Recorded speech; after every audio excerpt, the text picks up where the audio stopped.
Since you've been gone, by Rainbow. Since we've been gone, Steve. What's been going on, mate? Well, so much has happened, hasn't it, in the world? Politics and stuff. There's been an election and the like. I'm Ricky Gervais, with me Steve Merchant, and our producer, I say producer, Karl Pilkington. All right. Yeah, very good. We've been away for a while. I think the last show we did was January 2004. Yeah. And nothing's changed. Nothing's changed whatsoever. Nothing's been mended. I'm pretty sure I threw that away in the bin before I left. Yeah, there are some of your old bacon rinds from that sandwich. yeah. The spare ribs on the floor. Yeah, nothing's changed at all. Oh, no, that's not true. The listenership has changed. It went down slightly, didn't it, on the last radio? Well, I don't know. I don't know. Is that what happened? Did it go down slightly, Carl? A little bit, I think. I don't think Excellent gets new listeners, because I think what happens is, because the reason it goes down just very slightly each time is that their old listeners die. Yeah. Definitely. Old Cure fans dying of... Yeah, smack addictions. Gout. Yeah. But anyway, I haven't listened to this station for a year and a half, so that's increased by 1, which is probably quite a high percentage. Exactly. I suppose that my question, to you, Rick, would be, why now? Why have you come back now? I was a bit bored of sitting at home, Okay. Yeah. Because we're just here for 6 weeks. 6 weeks. Well, we're standing in for Adam and Joe, aren't we? Yeah. Yeah. How the tables have turned. I remember when they were standing in for us, but...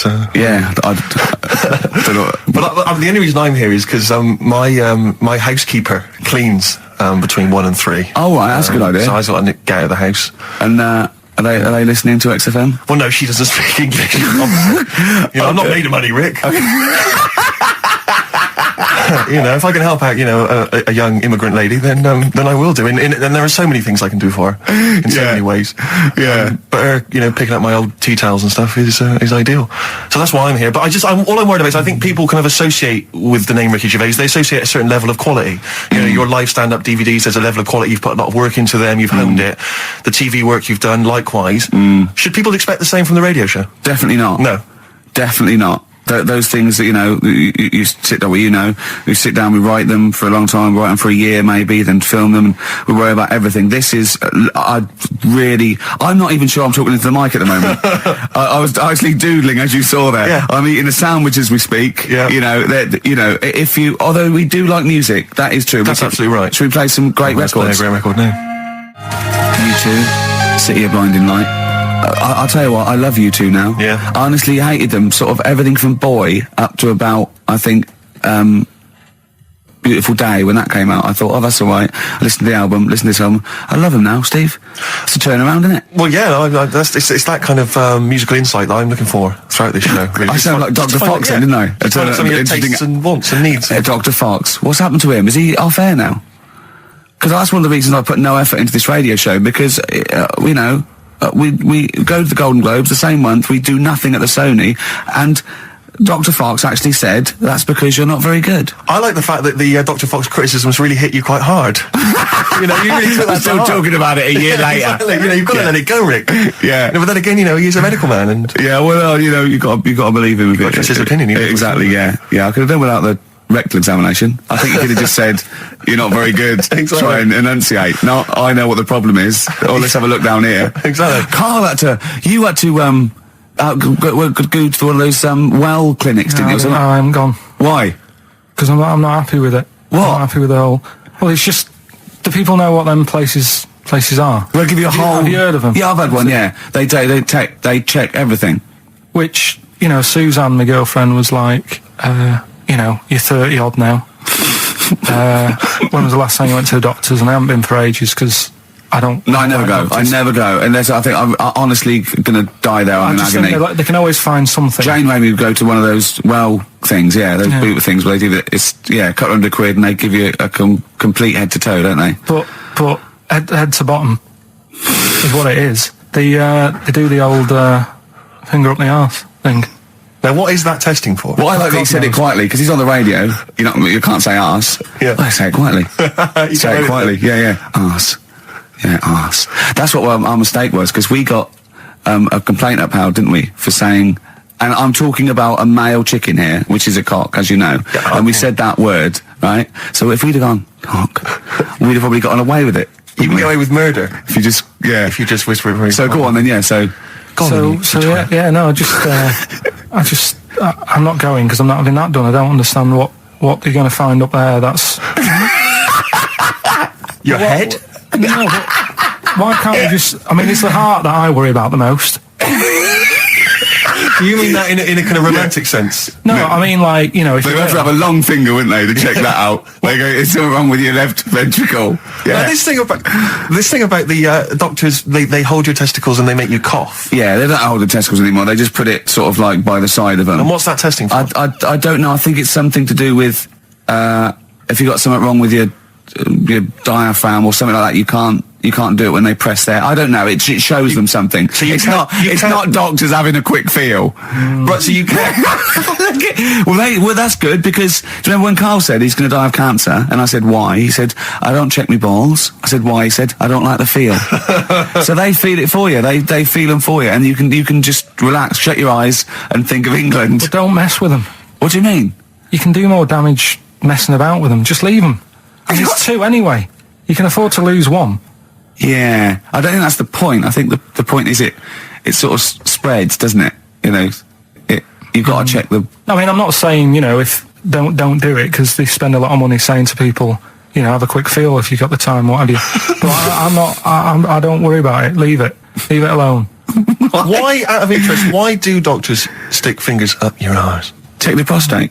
Check the prostate? Yeah, because if it's swollen, it could lead to all sorts of problems. Again, they're not having a laugh, Carl. They're not going, hang on, look at this bald little mank fella. But there's no nice way. I'll feel his balls, stick a finger up his arse and send him home. 300 quid, please, on you go. What about me art? It's fine. And they're all laughing. Roger, Jeff, stand behind that two-way mirror. yeah, what's this? I'm not going anyway. So. Really, you're not going because you don't want... No, I'm not happy with that. It doesn't even matter. It's not the fact he's a stranger. If it was someone who I knew, it'd be just as bad. That'd be worse! Imagine that! At a dinner party. Oh, God. Oh, look, hello, Roger and Selena. Do you mind... Roger, do you mind... Would you allow any of the celebrity doctors to do it, though? Dr. Dre, Dr. Fox, any of those. Doctor Who. I just don't understand in this day and age. Would you allow Christopher Eccleston to stick his big northern finger up your... Do you got a song on anyway? What? Beanie Siegel. I love this track. Oh, it's very urban for you, Rick. Beanie Siegel. Feel it in the air. Beautiful track, isn't it? Well, it's wonderful on a lovely summer's day like this as well, Rick. It's the ideal choice. Well done on that one. Well, I'm a little bit worried that if there are any new listeners, very unlikely, that they may be familiar with our work, but they might not know the wonderful little gem that we found just there, a little rough diamond in the mud. Yeah. Karl Pilkington. Yeah. Just working away as a little producer, little sound man, wasn't he? Yeah. And he was, we gave him his opportunity, didn't we? Mm. It's like Cinderella, wasn't it? Yeah. And he grasped that opportunity, didn't you, by the horns? And 3 years later, you're exactly where you started. So, good work. Got Mondays off now. Well, I thought maybe a useful way of introducing the mind of Karl Pilkington to our new audience. You use that term loosely. Yeah, when I say mind, I don't... Yeah. Yeah. I thought... Look at his face! Oh. There is a website. Have you got the website? Oh, there's a website that we just found. Right, Carl, what is the address? If you are unfamiliar with what Karl looks like... Please log on to this now. Log onto this website and stay tuned, but log onto the website because you'll see Karl's face, you'll see some of his pearls of wisdom. Yeah, now what's the address, Karl? Freewebs.com. www. Yeah, freewebs.com. Freewebs.com. Yeah, /. Yeah. the-k-man /. The K-man. It's complicated. It is, yeah. Do it again, say it again. But get a pencil now, they've all got a pencil now. Freewebs.com. One word. Yeah. /the-k-man /. Now, when you say dash, is it a dash or is it an underscore? Is it underscore? Is it in the middle of the word, or is it hover in the middle of the word, or is it at the bottom? It's just a line and that. Yeah, I know, but is it an underscore or is it a dash? Try both. He copied it down. Have a go. That's the sort of level we we're talking about. Well, already you've got some insight into the mind of Karl Pilkington. Yeah, absolutely, yeah. But I thought what we should do is we could hijack. Imagine that. Imagine Bill Gates. Yeah, or a teacher in an exam. Pop down both. Multiple choice. Yeah. Right, okay. But anyway, yeah, if you're a reader of the Weekend Guardian, you'll know there's this thing called the Q&A, which they give to celebrities and thinkers and the like. And basically, it's a series of questions they pose to people each week, and it's the same questions, and it gives little insight into people's minds, the way they think. What thinker philosopher is in this week's? Oh, it's the lead singer of Feeder. So, you're in good company, Karl. No, I like Feeder. No, fine. I love Feeder. So, Karl, I'm just going to fire a couple of these questions at you. We'll maybe drop them in throughout the course of the show, just to try and get a sense of who you are. So, here's the first question. All right, you got your thinking head on? Go on. Wurzel. What is your idea of perfect happiness? What, for me, or? Already? No, Ronnie Corbett. No, but what do you mean, like, what will make me happy, or for everyone to be happy? No, what would make you happy? Maybe that's the answer. Your idea of perfect happiness is everyone being happy. I don't know. What would make you totally Unlikely, happy? I imagine it's a 24-hour monkey channel on, like, the sky. yeah. Okay, go on. A What's your idea never-ending of perfect popsicle. happiness? Go on. I don't think I've had it yet where I'm, like, really, really happy with anything. Carl, I've never seen you really happy, no. No, but... When have you been at your happiest? Probably, I like sort of fish fingers, potato cakes and beans for tea. Yeah. And You're not, yeah. Right, well, let's move on. We'll come back to that one. Let's move on. I don't think you're aiming high enough for... Well, what would your answer be for that? When are you happy? What would make you happy? I wouldn't have I'd have fish fingers, but I probably wouldn't have the potato cakes. Yeah. I'd have fish fingers and beans. See, I'm not a huge fan of the beans. Really? So your idea of perfect happiness is probably just fish fingers, is Just it? the fish fingers. Okay, good. All right, second question. What is your greatest fear, Karl? Going to the doctors. So presumably ill health and mortality. That's how you do it, you just the see. doctors. No, I don't. Just any particular doctor? I don't want to live forever either. No, I just want no. good innings. I just want to get to about 80, 83, 84. Specific. So specific. Yeah, okay. Which living person do you most admire?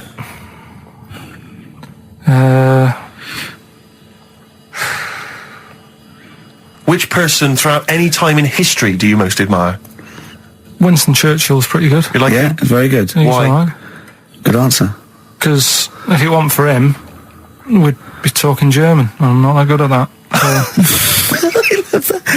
He's not that good at that. I love that even if the Nazis won, right, in 1945, and we'd be now speaking German, he still wouldn't be that good at it. Although he's not good at English, so I suppose that's true, isn't it? Yeah. All right, well, here's the final one for now. Do you believe in capital punishment?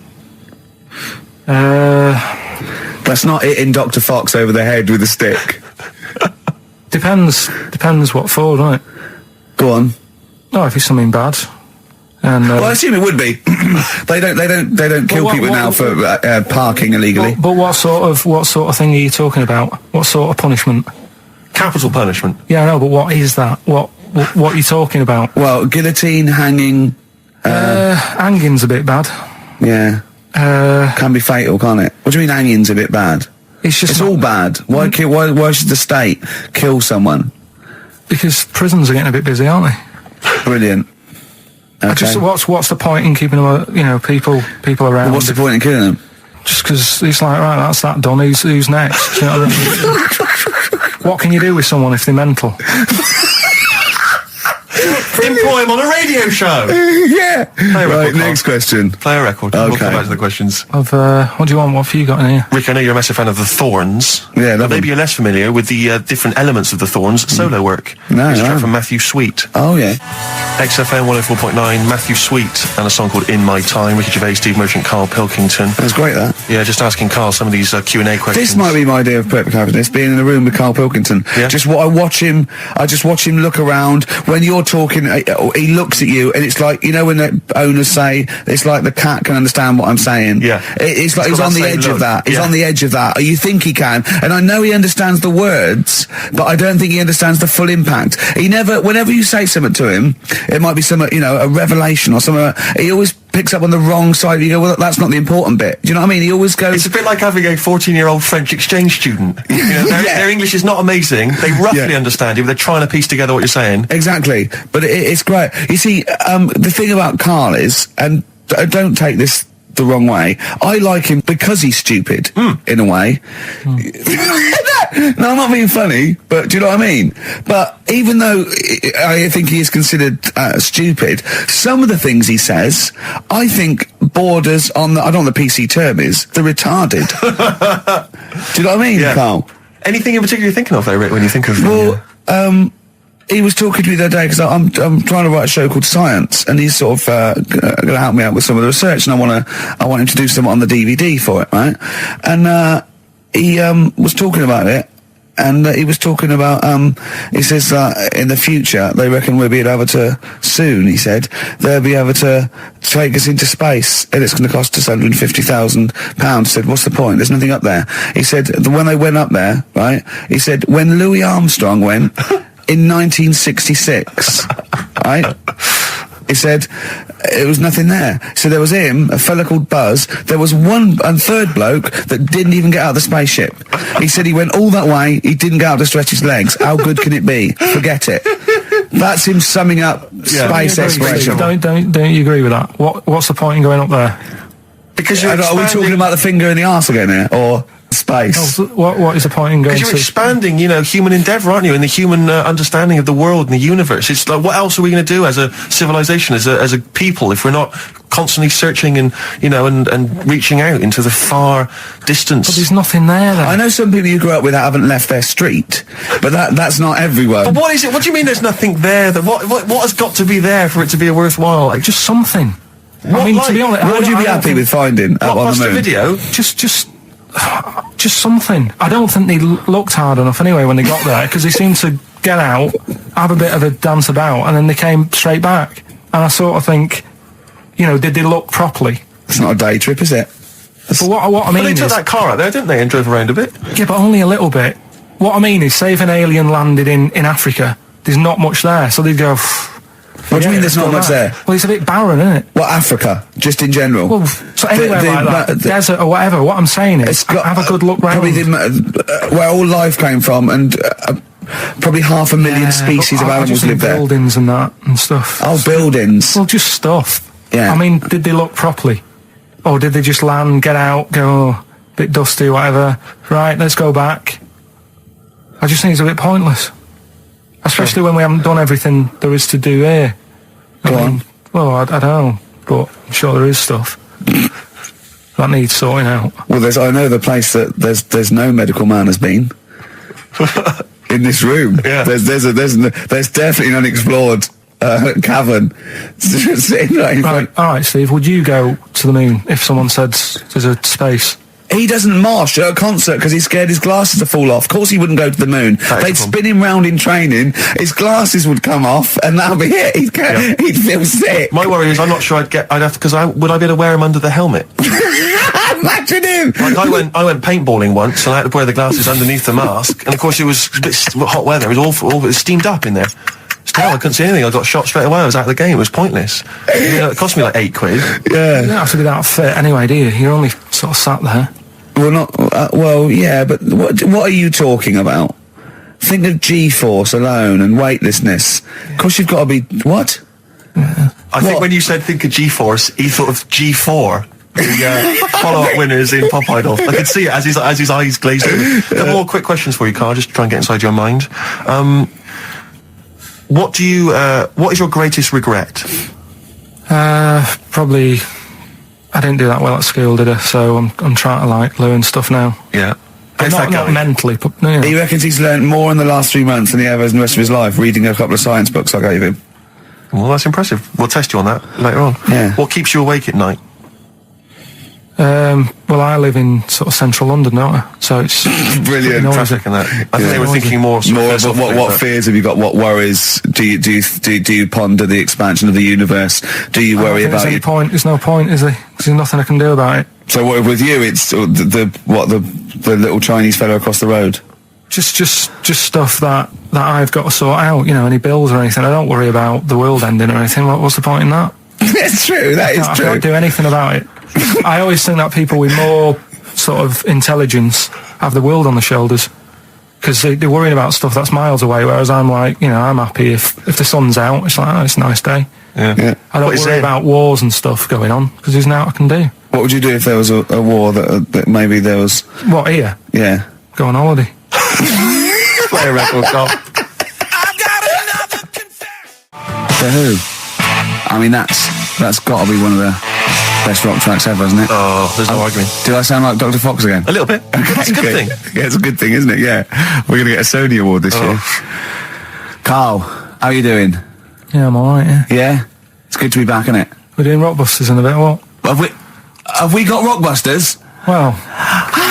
Hallelujah! I'll tell you this, new listeners.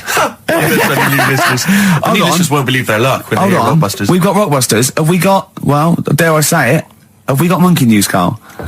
Well, I've been away, haven't I? So I've sort of got a few things that I've read about roughly, but I don't know the full ins and outs. You're joking, because usually you do your research quite well, don't you, when you get off Anna Nova and read the top line. So what are you saying, though? Are you saying that it's kind of Monkey News? We might have time to do something later. Well, we've got to have him. I love it when he teases us with his Monkey News. We've had emails about that website address. Oh, yeah. It was a what's the name? An underscore. Okay, so give it out one more time. Go to this to find out about Karl Pilkington. Someone's put in a lot of effort. It's a really good website. There's some great pictures of Karl. Well, they're not great. They're just freewebs.com/the_k_man/ Okay, forward slashes all the way. Yeah. Except the underscores. Except the underscores, yeah. This is interminable. Isn't it interminable giving out email addresses? I know, yeah. Rubbish, it's so boring. I know, yeah. Oh, dear. Is he enjoying the show? It just says, I love spending 2 hours on a Saturday listening about fingers up arses, doctors squeezing testicles and making you cough.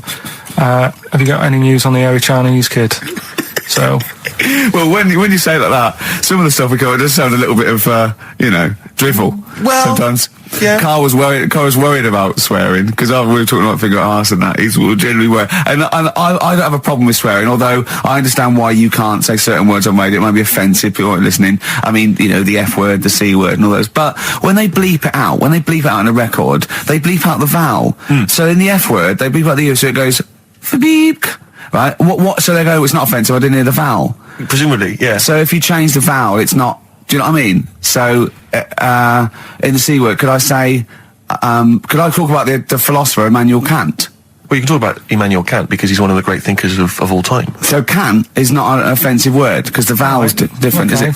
Leave it then. Do you know what I mean, though? Well, I don't see how it can be offensive. You can't. It can't be, can it? He's a thinker, he's a philosopher. His name is Kant. That is his actual name. Yeah. I think it comes from a long line of Kants, from what I can... He hasn't changed his name. I think his father, his grandfather... There's a lot of German people...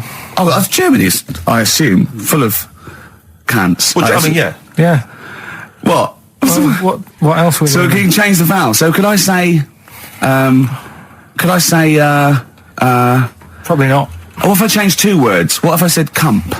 C-U-M-P. Now, that's not offensive at all, is it? That can't be offensive. So I could say, you fucking cump. Right. Okay. I need a schnit. That would be fun. Wonka, Willy Wonka. Yeah. Absolutely. That's a good one. Willy Wonka. Yeah. You got... Although Willy... Is Willy offensive? Could you say Willy? It's tricky. Willy Wonka and his... Willy Wonka and his fucking cumps. Yeah. That would be fine. That would be absolutely fine. Is that all right then, Carl? Any other questions or anything, Steve? Well... it's not so much a question, but it's something that I think might be of interest to you, Carl. I was reading about this in the paper, and I know how fascinated you are by people of the Japanese persuasion.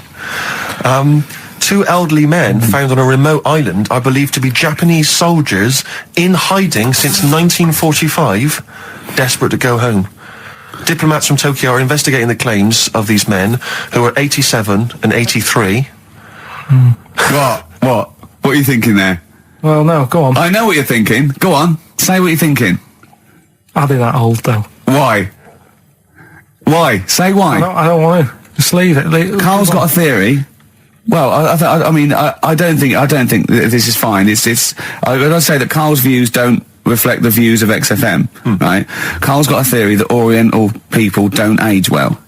Sure. Let Carl. But that annoys me the way. Yeah, but I think people probably agree with me. But for some reason, the first time I said that, I wasn't even worried about it. But now, because of the reaction of people, I don't understand. I don't know why I can't say that. What's your theory? Explain your theory in a nutshell. Just like you don't see a sort of a 33-year-old Chinese person. No, but at the same time... What do you mean you don't see a 33-year-old Chinese person? I'm not having a go. At the same time, you don't see that many fat ones either. So, in a way, that's good news. Nobody would be upset about that. But what do you mean? But your news isn't bad news, because it's not true. But wait a minute, stop. What do you mean you don't see a 33-year-old Chinese person? I don't understand. What do you mean you don't see them? What do you see then? Sort of, young ones. And then, like, you don't see that middle ground. I don't know what this theory's based on. So you see old ones and you see young ones, but you never see any in between. Yeah. What do you mean? So what's the oldest Chinese person you've seen before the age of 33? How old do you think? About 22. 22. So you've seen lots of 22-year-olds. So you've seen a range from babies to 22-year-old Chinese people. That's fact, okay? And then what gap do you miss out? When do they pop back up on the radar for you? What age has a Chinese person got to be older than that? Well, 49. You're so specific. What do you mean when you say they don't age well? What do you mean they don't age well? You mean that middle-aged ones look old? Because you think at 23, when it's 23, happy birthday to you, and they look up, and oh, jeez, it's 52. What do you mean? No, I just mean they don't age that well. There's nothing wrong with that. I don't know what it is in them, but they just don't... all right then, here's a question.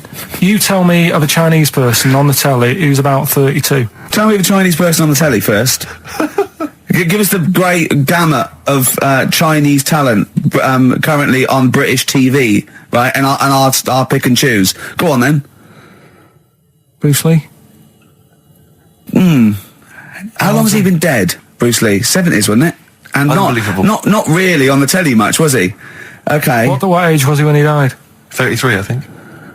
Well, I would have never guessed that. Well, what do you think? How old do you think he was? Probably about 42. What, you know Burt Kwok? Yeah, he's old. Yeah. Do you remember the Pink Panther films? No. Okay. He wasn't that old in them, because it was 60s, 70s. But how old did he look, though? If he walked in and someone said, you never guess how old he is, what would you have said? Right then, there's my point then. There's my point.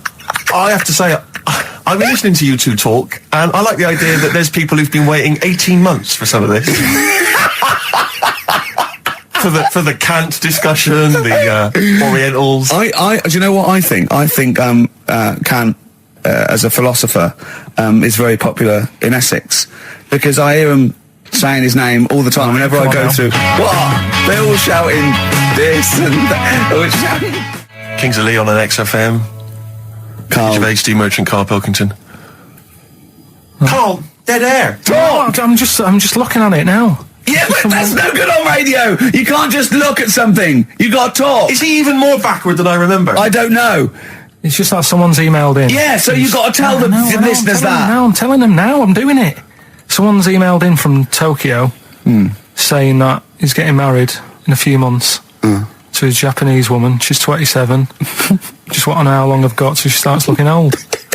Well, how long do you reckon, according to your theory? About 27. Probably about 4 years. About 4 years and that. So... What would you advise him, to get out now, or...? Well, have some good sort of wedding pictures done and that. Carl! It's not true! The theory's not true! Well, we'll see, won't we? Oh yeah, great. In 4 years' time, he's going to send a picture going, oh, you're right, Carl. Look, she looks like a prune. What? He's going to suddenly start saying his girl... It's not true, it's not going to happen. It's that thing, though, innit, of looking at her mum. There's a lot of truth in that, isn't there, that you shouldn't really meet up with your girlfriend's sort of parents and that. Sure. Because you just sort of get a little taster of what's to come and what have you. And what's to come with yours? It's a good job I didn't meet her early on. No. You're going to be in such trouble! No, they don't listen. It's alright. Really? Well, Suzanne does, doesn't she? She'll probably be out. Really? But she knows. She's got some sense. Yeah, when you get back. Yeah. You went on holiday with them, didn't you? Yeah, we've been on since then now, haven't we? I don't think so. Yeah, I went on holiday last week, been away, but that was just me and Suzanne. Talk about that later. Yeah, okay. Oh. That's coming up. Plus, of course, Rockbusters, the return of Rockbusters. Let's start Rockbusters. Let's do Rockbusters. Let's get it rolling, because I have got some amazing prizes. I went to the Americas and I brought back gifts. Not your tobacco and your potatoes, but brilliant prizes. Now, quite seriously, these are not the usual tat. You will win some tat for Rockbusters, okay? We've got DVDs, CDs, things like that, right? But the winner of Rockbusters today will go through to a chance to win the prizes in week 6. We're only here for 6 weeks, by the way. This is our first of 6 shows. Thank God for that. Yeah. And I went to do The Simpsons last weekend, and I've got a drawing here, an original drawing of Homer by Matt Groening. See that? Look at that. As Homer there, your pal Matt Groening, May the 18th, 2005. And Homer's saying, "I love Carl because he's stupid like me." And that's going to be framed, original drawing. That is worth, I think, a lot, but I've promised Matt Groening that it will not go on eBay. So please, I hope it goes to a fan. I've also got a rare Spinal Tap poster, met with Christopher Guest, and he signed that, Nigel Tufnell. Fans of Spinal Tap and The Simpsons, possibly the 2 greatest things ever, I think. Yeah. Also, my friend Rob, who did flannels with me, has drawn us 3 as Flannimals. There's Steve there, a little goglanker. There's me there, a little bloke dumplant, and little Karl Pilkington, Pink Floyd numbscrunt. And these are going to be framed. So some very nice prizes. And I got a little surprise for you. Obviously, I met Homer. Press that little button there. Listen to this. Hi, this is Homer Simpson. I like Carl and its perfectly round, bald head. If you put 3 holes in it, it looks just like my bowling ball. Brilliant. Actual proof that you've met the people themselves, that the prizes are bona fide and genuine. But don't enter this week's Rockbusters thinking you're going to win those prizes automatically. No. This week you just win the usual tat. What is the tat, Steve? Well, we'll talk about that shortly. Okay. But you go forward to the big showdown, the big final competition in week 6, where you get the chance to win those. One person wins all those beautiful, so just everyone collectible prizes. Yeah, everyone. Yeah, the winners of each week go into the draw. What is Rockbusters, Carl? We've whet their appetite. I think play a record and maybe some wonderful adverts and then come back with Rockbusters. It's that kind of teasing that has made this a potential award-winning show. Bronze, I think, next year. Can we just swap that round, do ads and the song? Whatever way suits you, mate. Go on. XFM 104.9, Magic Numbers, Ricky Gervais, Steve Merchant, Karl Pilkington. Well, I'm a little bit worried. I've just got to warn the listener, if we suddenly just go off air, right, it's because champagne is pouring down a hole where there's loads of wires into the desk. Because Steve, getting ready to open this champagne, right, just took that wire thing off, just put it there. Of course, because it's warm, it just exploded everywhere. Yeah, I should explain now, I didn't bring in champagne to toast our return to the radio. I mean, I'm not an idiot. But actually, from Focus PR, Ashley has rather nicely sent us some Lindauer sparkling wine, and I'm just trying some, and it's really quite refreshing on this summer's day. So if you're perhaps working for some kind of PR agency, you know, or any kind of company, and you want to send us stuff which you want us to shamelessly promote on air, then feel free to do that. So you're just looking for free stuff? Yeah, I mean, you know, electrical goods. Okay, it's not just like champagne. Definitely not. Because I was going to say, if other champagne companies... What's that champagne company called that they sent us for free? Lindauer sparkling wine, which I imagine is available now.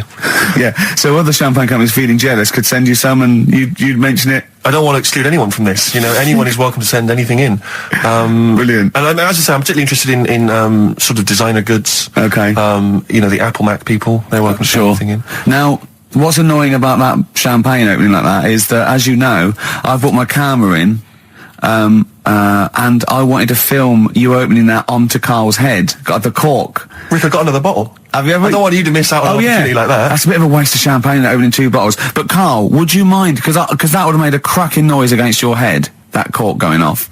And because it's such a lovely, bald little sort of dome. Yeah. We put your head right down. Yeah. It'll open it. We'll see what the cork does, and I'll film it for like a website or something. Maybe we'll make that the finale of today's show. That'd be great. Yeah. Okay. Sponsored by Lindauer Sparkling Water. Oh yeah, the sound of a cracking cork against Carl's skull, sponsored by Lindauer. Sponsored by Lindauer. Available now. Great. Right, we're doing Rockbusters then. Oh, okay, now you should explain briefly what the concept is, Carl, because there might be a few new listeners. It's Blockbusters. Right, go on then. Well, it's not Blockbusters. No, because they were real clues, weren't they? Yeah, that was actually. He says they're a cryptic clue. It's not cryptic. Well, It's like, what am I thinking? This competition is like, what number am I thinking of? Rick, just calm down for a second. Let me explain basically what the concept is. You'll remember some of the greats from the past. Yeah. Basically, you give some vague clue. Is that right, Carl? And from that, we're supposed to deduct which band or artist you're thinking of. So, for instance, there was one, the West Indian fella spinning a fish round his head, and that was Detroit Spinners. The Trout Spinners. Yeah, Detroit Spinners. Yeah. There's also what happens if you fall over into a puddle in Texas. Wet knee, Houston. Wet knee. That is the level of Carl's That's what you're clues. working with. But can I just say, there's no irony in this. Carl doesn't think this is quirky or kitsch or ironic. He thinks these could go on the Guardian crossword. Yeah. Right. Okay. This is the best stuff you can come up with. Yeah. Right. So there's three of them. Yeah. Right. I'll give you the cryptic clue Yeah, not to help cryptic. you along. Well, it is. Yeah, not and I'll really. give you some initials of the band or the artist or whatever to help you along as well. Yeah. Three of them. This is on the text only. We don't want emails on this one. Just It's the one that gets the highest or the first one to get 3. The first email with 3 or the first one that is the highest. So if no one gets the third one, which I wouldn't blame you for, so if there's like 30 people that get 2, it's the first email that comes in that we pick, and they win a handful of tat, which would you like to go through? I'll search out the tat in a second. I'm not sure where it is. Yeah, Good stuff. there's some DVDs and stuff in there. It's not bad. Yeah, but it means you go forward to the grand final in 6 weeks' time when you're playing for all that amazing stuff Ricky's got. We've got the signed, genuine, exclusive drawing of Homer Simpson done by Matt Groening, featuring references to Carl. We've got the signed Spinal Tap poster. This is big stuff you can't get anywhere else. No, it's a rare American poster signed by And it's such a shame that your only chance of winning it is with this inane quiz. Absolutely, it's not down to skill or anything. It's just such a shame that. Let's just do it then. Go on then. Right. The first one. Go on. What you got to remember is it's a band or an artist that XFM play as well. Right. Right then. So the first one. Oh yeah, because X-Men play the Detroit Spinners and Whitney Houston all the time, don't they? All right. These three. Okay. Give it away, but these are XFM bands. Okay. Yeah. Right. If you got like a ball. Oh Jesus. I know, you don't think about the cryptic clue is that every syllable counts. He says it different every time he says it. There'll be something different. Look, go on then. Right. So if you get a bulb, right? What? A bulb. A bulb. What's a bulb? What's a bulb? Like a light bulb. A light bulb. Oh, a light bulb. So you get a bulb? You get a bulb. Yeah. Go on. He's gone. Right, go on. So you get a bulb. Right. Oh, yeah, a bulb. Yeah. You got something in your throat. What are you doing? You eating a gobstopper? What are you doing? We'll play a song then. No, come on. Get the clue out, for goodness sake. So the cryptic clue is, so if you get a bulb, right? So that's the beginning. Okay, great. Right. If you get if you get a bulb, like, go on. And you look after it, right? You look after that bulb. And you teach it stuff. And all Jesus that. Christ. What you doing there? Do you know what I mean? This is extraordinary. This is extraordinary. Amazing. Imagine that written down in the He's Telegraph. had 18 months to get this But right. imagine it. That's not a clue. That's an essay. I don't know what it is. It's a conversation with If he means yourself. a light bulb, a bulb like you plant in the garden. What kind of bulb does he mean? Yeah. It doesn't really matter. Oh, okay. You get a bulb. Well, remember that. It doesn't matter. Okay. Okay. It doesn't matter. It does, but I can't say too much. Right, so listen, let me just do it again. You get a bulb, right? Yeah. When it's young, you look after that bulb, Yeah. you teach it stuff, and what have you. What have you done there? What's gone on? Brilliant. And what are the initials of the band? R, right? R. R for rabbit, right? So what's the band there? Second one, Jesus. people have a problem doing this when they get home from like a night out drinking. Right? What's the problem they've got? Right? The initial there, K. What's the band? Right? People get in from having a night out, they'll have a problem doing this. What is it? What's the problem? Okay. And clue number 3? I had a vision of that Chinese flu. Right? That's C. I had a vision of that Chinese flu. You had a vision of that Chinese flu, Yeah, and that's the the letter band C. C. Right? So 3 bands there. 3 cryptic clues. Not really. Text in 83XFM. Just send the 3 band names. That'll do on it. Can they do a website as well? If they want, they can email in. Well, tell them what it is. Yeah, ricky.gervais@xfm.co.uk. Just send it in there. Give them again quickly then, Carl. Right then, so get a bulb when it's young and that. Look Brilliant, after it. different, totally Look after different. It, teach it stuff. Yeah. And all that. Okay. What's the band, right? Yeah. The second one, people have a problem doing this when they get home late at night. You know, they've been out drinking and that, they get home. What problem are they going to have? K is the initial. Third one, I had a vision of that Chinese flu. What do I mean? Brilliant. C's the initial. Play a record. I mean, that's abomination. Like that. Bruce Springsteen, No Surrender. Saw him last night at the Albert Hall. Amazing gig. I know you're going tonight, Rick. Can't wait. You'll have a whale of a time. There's a lyric in there. I noticed he sings, we learnt more from a 3-minute record, baby, than we ever learned in school. Probably not paying attention, to be fair, but that's certainly true of you, Carl, I would have thought, isn't it? Well, he learns a lot of his stuff from records. He only likes records with a story. Yeah. His favourite record is Killing a Georgie by Rod Stewart. Yeah. In the Ghetto by Elvis. Living in the City by Stevie Wonder, and Babushka by Kate Bush gets the story. Yeah. We looked into the story of that one day. I was saying, well, she dresses up and the husband falls for her. And what did you say? Saying it wouldn't work. I'm just wondering, we should play it really so people can hear it and sort of... Well, we'll play Babushka a bit later on then, and we can analyse those lyrics. Coming up on XFM, London's alternative new music station, Babushka by Kate Bush. Brilliant. XFM. Embrace. Glorious Day on XFM 104.9. Rick, there may be listeners tuning in thinking they've got something better to do, for instance, switching off the radio and just staring blankly at the wall for the next half an hour. But no, because what they're going to miss is our grand finale for this, which is, of course... sponsored by Lindauer's, the sparkling wine solution to a hot summer's day. Yeah. That we're going to be firing a cork. Did you just make that up? Yeah. Pretty good. Good. They're going to be firing a cork at Carl's head just for the sound. I just think it's sound... Huh? It's not happening. Yes, it is. You said... No, we've said it is now. We've promised it to the listeners. Yeah, come on. I'm not happy with it. Why? Because the pain. Well, I've never had it done, so I don't know how painful it is. Well, what reason to do it then? Yeah, we've got to try it out, haven't you? You're perfect. It's like a little cowbell or wood block. That's what I'm hoping for. Yeah. I'm hoping for pop. And I'm going to film it for my website. Brilliant. So go to that this week, rickygervais.com, and see Karl Pilkington getting hit. A high-powered cork coming out of Lindauer sparkling wine. Lindauer sparkling wine. And of course, if you want to send us anything in, and perhaps next week that you feel we could actually that'd be great. That's for us to do. This is like interactive because a lot of people plan the show. Like Dr. Fox plans his show. We sort of come up, we riff on the. So that's a great idea. Send stuff in that we could harm Karl with. Yeah, we harm Karl. We do a jingle. Harm Karl. I've always wanted one of those George Foreman grills. I've always wanted one of them. I know, but that's too much, isn't it? What if we just pressed his head inside it? We'd have to put it on. Put it on. See. Just squeeze his head inside it. I've got to do that thing with a tea towel one day. You know that thing I did with a tea towel? You put a tea towel around his head, right, tie it. I put a wooden spoon in, and you only have to turn it like a couple of inches, and it kills you, doesn't it? Yeah, sure. It really is, yeah. So we'll be firing a cork at Karl's head. I'll be filming it for the website. So that's coming up about 10 to 3. Look forward to that. Yeah. Do you know what? I'm loving this. This is my... just being in a room with him. I just can't... I want to squeeze his head all the time. I'll tell you, if you're a fan of imbeciles and idiots, you're missing out if you're not watching Celebrity Love Island. I watched about 30 seconds of it, and I hate them. Just desperate idiots and slappers. I actually angers me. I switched on Celebrity Love Island. The first thing I thought is, where's a tsunami when you need one? but seriously, there's a guy on there.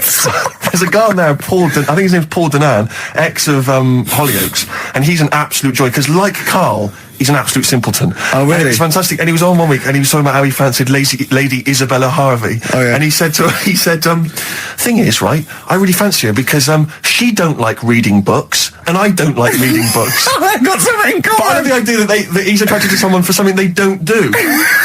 Yeah. I've never killed a kid. She's never killed a kid. We can never get What married. about sleep around? That would be a good thing to be attracted to someone for. Unbelievable. Oh, just honestly, and Big Brother's the same. Is it? Just a load of ropey old Cats. yeah, I know, just like a horrible, cellulited, wobbly, rice-arsed, fat-titted tarts and idiots and show-offs, and they all disgust me for a different reason. I don't know which one to hate most I know. and why. They all give me a couple of reasons to hate them. That's what the nomination should be. Yeah. Nominate who do you hate the most? Because Absolutely. I thought I was going to switch on and find that actually, people like Abby Titmus and Rebecca Lewis had been misrepresented by the press. Oh, what, the one that wanked off a pig in public? Oh, yeah, go on. Yeah. Yeah. Did you say wonked off? I said wonked off you said a wonked pog. off, yeah. Wonked off a pog. Yeah. Yeah, that's great, isn't it? But I mean, it's amazing, Rebecca. I mean, don't even get me started on Abby Titmus. Don't even get me. Don't. I like the idea of her parents perhaps going to some kind of someone's birthday or whatever, meeting some old friends who've been away living in another country. Yeah. How's young Abby? Is she still a nurse saving lives? No, she gets her tits out for a living now. Kind of funny. Yeah. Rebecca Lewis, by her own admission, I don't know if it's true, but she said she sleeps with a married man, then sold a story to Edwards, then wonked off a pog, right? That's a hell of a CV, isn't it? I'm looking forward to that. Is amazing. I bet her nan's very, very proud of her. Yeah. Oh, God, don't just forget it. Don't get me started. I'll be watching every night for the next 10 weeks. Yeah, you can't not. My adrenaline rushes. And you go, oh God, I'll just tune in to see. It's almost like you tune in to see which one gets hurt. Yeah, that's the thing, isn't it? Emotionally scarred. But maybe one of them will come through. Well, we'll find out. We're always going to be we're going to find out that one of them was like had a really, really bad childhood, and we feel sorry for her for a little bit, like the Jade Goody syndrome or something. And oh God, then they release an exercise video. Oh, Carl, we got to get you in on this. Oh, imagine Carl in Big Brother. That would be a joy. That would be amazing. But you turned on and you hated it, didn't you? Yeah, I gave it like 3 minutes and it's gone. There's always something better on though. You annoy me, like you watch it. You moan about it now, but you watch I know, it. I know, yeah, I know. There's always something else. I really did not watch any of Celebrity Love, and that was just too awful. I think the celebrities are worse than general public, though, to me, because if they're so desperate, they want 9 little bites of the cherry, and it's embarrassing. It's embarrassing. Or at least these people, they think that they're going to get out of their job they don't like, maybe, or, it's sort of like, I give them their 15 minutes, but it's, oh, God. But there's always something. I mean, when we were out the other night, Steve, right, there's a programme on about a spider that's a foot long and eats chicken. No one's talking about it. I don't want to stop! What do you mean? No, well, I'm sorry. I had to stand up because I thought I was going to explode. What do you mean there's a spider that's a foot long and eats chicken? There was a programme on about it, how there's this spider in the jungle or something, but I missed it because it was out, but no one's talking about that in the papers. That, to me, that's a worry. Why? In case it nicks your Sunday roast. What do you mean? But if it likes chicken now, Rick, in like 2 years' time, who knows what it might I know, it move up the evolutionary ladder, it start liking Carl, then humans. No, I'm not saying about the chicken bit, because I eat chicken, that isn't that shocking, but the fact it's a foot long, and no one's, it's just on a Thursday night, no one's talking about it. What do you expect, though? What do you expect from this? It's got its own PR. What do you want? What do you want this spider to be famous? Where is it? Where is it? It's in the jungle. It's not worrying anyone then, is it? It's not going to move. Well, why, it's not going to... though. What do you mean? What do you mean it's not going to move? Well, how's it going to get here? Is it going to get on a bus? There's waves and that, they come in bananas and all that. So, don't worry about it.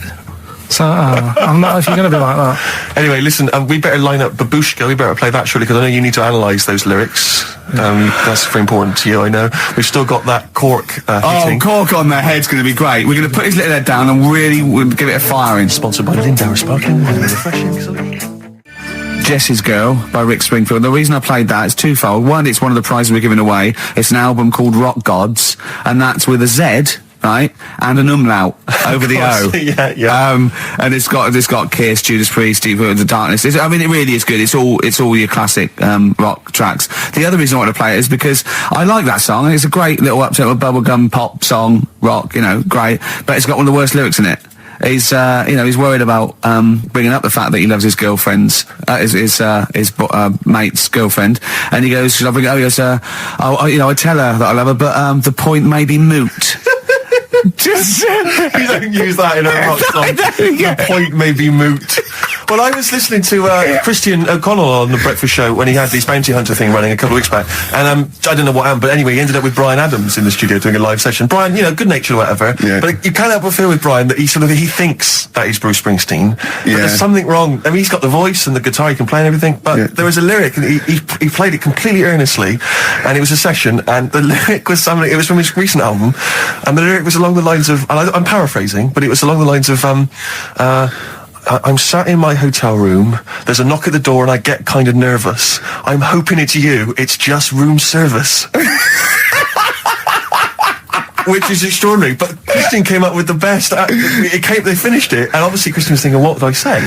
And he came up with the best answer if you've had a session that you're not entirely convinced by. He just said quite simply, that sounded great. That's good. Which is amazing. Who are you complimenting there? The engineer. Yeah. You know what I mean?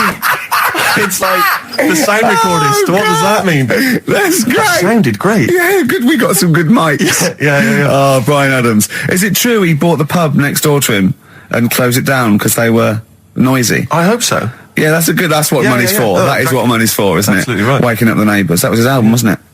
That was right. I don't know if that was before or after that, whether it was related or not. Well, if you buy a house next to a pub, you know what you're going to get. Yeah. So move, rather than ruining the fun for everyone. It's more good advice from Karl Pilkington. Karl, while we're talking to you, we should give these answers to Rockbusters. It's the big quiz. And of course, the winner this week goes forward to play in the grand final in 6 weeks' time, where they get to win all those amazing gifts. We signed Homer drawn especially for Karl by Matt Groening, Nigel Tufnell signed rare poster. They're amazing. Should we give away a sort of maybe a original print behind the scenes of extras? We got some amazing pictures filming extras. I was thinking the other day, like how excited I am to be with Karl and let off corks on his head.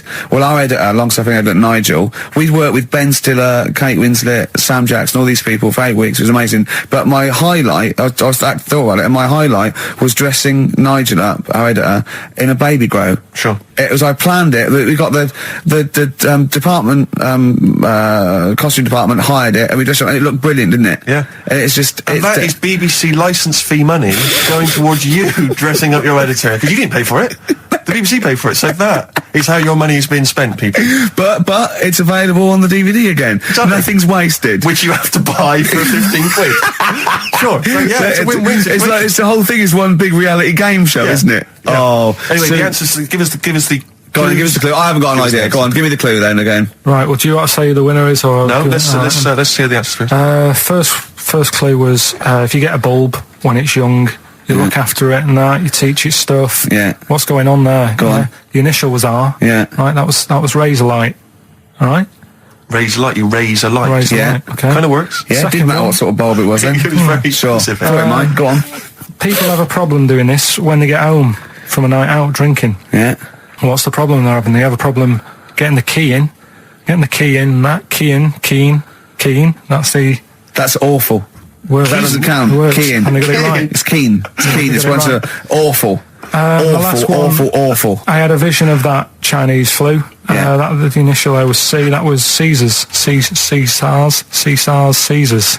They managed to get that as well. I love the fact that even he knows they managed to get that as well. Did anyone get all three? Yeah, a few people. That's terrible. Okay, who's the first one? I don't know what it says about XFM and its listeners that people are getting these answers right. I know. Go on then. I mean, horrific. But anyway, we're going to give it, and he goes forward, as I say, for the big prizes in 6 weeks' time. It's Paul in Bookham. Well done, Paul. But also he does get the complete series of Alias, League of Gentlemen, that Rock Gods album. So it's pretty good. But Open Water on DVD and a chance to win all those prizes. Brilliant. Yeah. Coming up next, a cork smacking a bald man on the bonds really hard. XFM 104.9 playing Green Day. The studio's falling apart. I know, his microphone broke. I don't know why Lindauer's, the sparkling wine, want to be associated with this shambles of a show. It is falling apart. This is awful, this studio. It's got to be fixed. Right now, Karl, come on here. It's the time where I'm going to let her cork off. Do you want to film this, Steve? For the let me website? just That'll be take available on the website next week, rickygervais.com. So see Carl getting hit. One bloke suggested we leave the metal cap on because it's get a better pitch, but we take the. He's straight. It's dead out. Let's get the camera ready. Get the camera ready. Ready? So if you just joined us, we are using some Lindauer's sparkling wine to basically, what can I say really, fire a cork at Carl's round ready? head. Ready? Hang on a sec, let me just put the headphones on. All right, film this then. Okay. It's in position, look. Just firing up. Okay, Carl, come on there so we can see your head a little bit. We want to get the noise, the microphone there. Right, ready? Hold on. Good. So you're just doing it. Hold on. Now, it's in position. What if it... Oh. Ready? Yeah. Oh, God, it... Oh, no!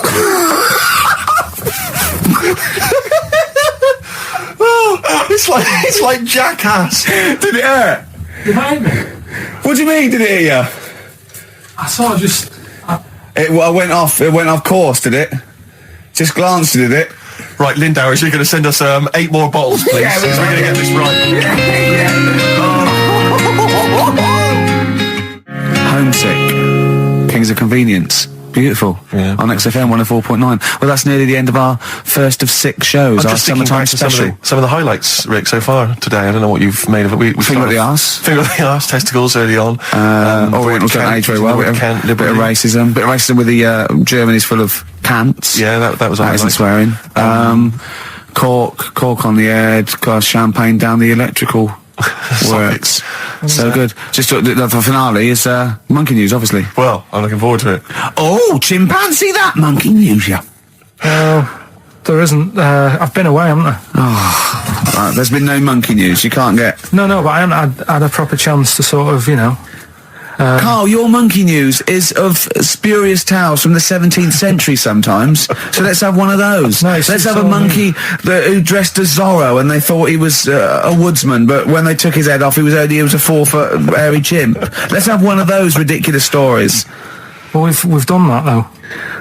But do you want to go back on some of the ones? Oh, what is the monkey news? There must have been some monkey news this week. The only thing that sort of stood out, do you know, like, they're having problems... You're just making this up. Where's your information? Where's the piece of paper? Where's the document? What is this? Because I've been away, so I haven't got anything. Let's hear But it's bad enough when he's reading it, he gets it wrong. When he's just riffing, it's going to be absolute twaddle. Let's hear it out. Right, do you know, like, they're having problems getting new people to be policemen? Oh, Go on. They've, in America, they're taking them on to sort of join the SWAT team. They've taken what on? Some little monkeys. Okay. Giving them walkie-talkies and all that. And, well, they can't talk. They're just walkies. they don't have to, They're giving them some walkies. What do you mean? they're What just was... being given commands and that. And, they go What, so it's one way. They tell them they've got the little thing strapped to them. they're good at, like, getting into small places and that, and sort of, cracking stuff and all that. Like I say, it's just half a story I just picked up on. That's not a story. Well, what do you want? Monkey news!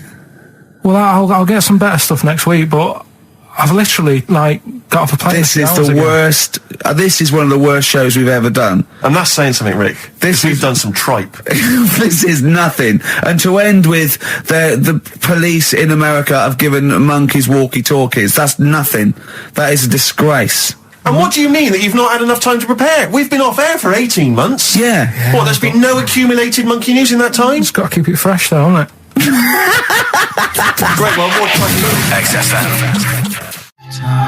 Blur, Out of Time, on XFM 104.9, Ricky Gervais, with me, Steve Merchant, Karl Pilkington. Steve's a bit quiet, he's got a bit of a sore throat. Oh, a bit of a sore throat. Murder. All week. It's been murder, Rick. We couldn't work all this week I've been because off sick. Steve's been in Bristol. Carl, you're not impressed? It's just, I don't understand why having a sore throat sort of... Oh, he's done you. Right, what if the sore throat was so painful it was like you've got broken glass and razor blades in your throat? You can hear now that I'm not even speaking from down in the throat, I'm speaking from the very top of it like that, so it sounds a bit weird. But you're right. What? Your hands are all right, aren't they? Yeah, but we talk when we're writing, don't we? I can barely talk.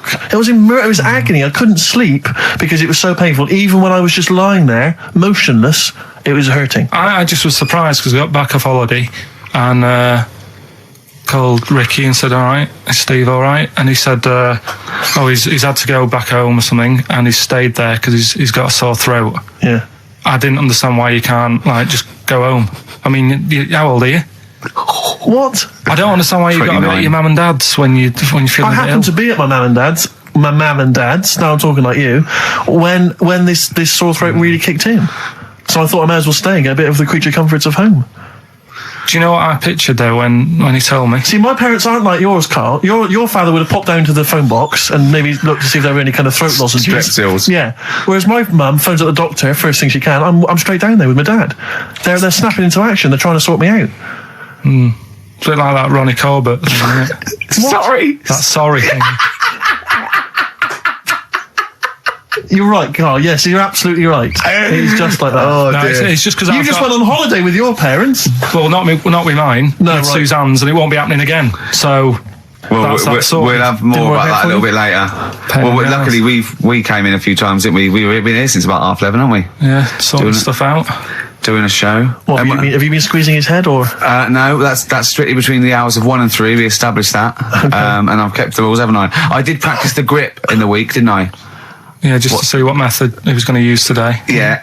I came in, I did my back on Tuesday. I was sparring and I pulled my back and I was in agony, and I had to get an emergency chiropractor out and sort it out. And I was on painkillers and I couldn't walk the next day, but I still came in and did a voiceover that was booked at 4:30, didn't I? I got Johnny to walk me in because I couldn't sit down, so I couldn't take a cab, but I could be upright, and I had to got him to walk me in because I was scared someone was going to bump into me, and I did the voiceover. That's dedication, isn't it? Yeah, but right, I got back off holiday on the Tuesday, right? First day back was going to be on the Wednesday, right? So I thought, well, I'll take it easy, because you do that, don't you, when you've been on holiday? The first day you just want to sort of... I don't. I'm straight back into it. Well, yeah, but it's nice too. Do you know what I mean? Yeah. Just sort of look at your emails, go through all them, work out what people need and stuff. Sure. Doss around, yeah, sure. So I thought, I'll take it easy. As soon as I got in, I was told that Ricky had been booked in to do a voiceover. And I thought, can't handle that. Do you know what I mean? On the first day, him coming in annoying me, probably trying to get a week's worth of head squeezing in. So I called him up and he said, I might not come in because I've got a bad back. I thought, well, that's all right, right? Then you just turned up, didn't you? He said, I managed to get in a cab. Yeah, Johnny walked me in, and that's what, yeah. And he did the stuff, which I haven't got it here at the moment, but I'll find it on the system and I'll play you what he did. That he's been paid to do as well. It's all right. Yeah, Well, it's not all right. I had to pretend it was all right when I played it to all my bosses to try and persuade. Look, let's play that a little bit later. But now, as we're all back together, Steve, would you say the boys are back in town? Yeah. Brilliant. Thin Lizzy, boys are back in town on XFM 104.9. Right, we are back in town. Me, Steve, and Carl. Carl's on holiday.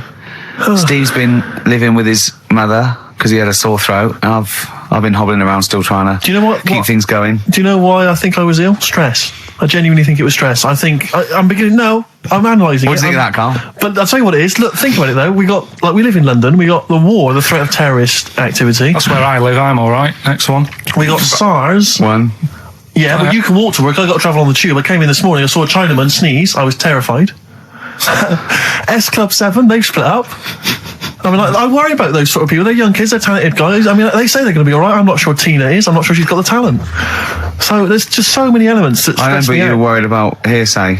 Well, Kim Marsh is doing all right. Well, Kim's doing fine, but she got out early. Yeah. But, I'm not sure the rest of them will be. No, I'm just... they're quite emotional. I've got to worry about the show. I've got to be worried about this, It's just me. I've never been that good when, anyone in the family's ill or anything. I've just got...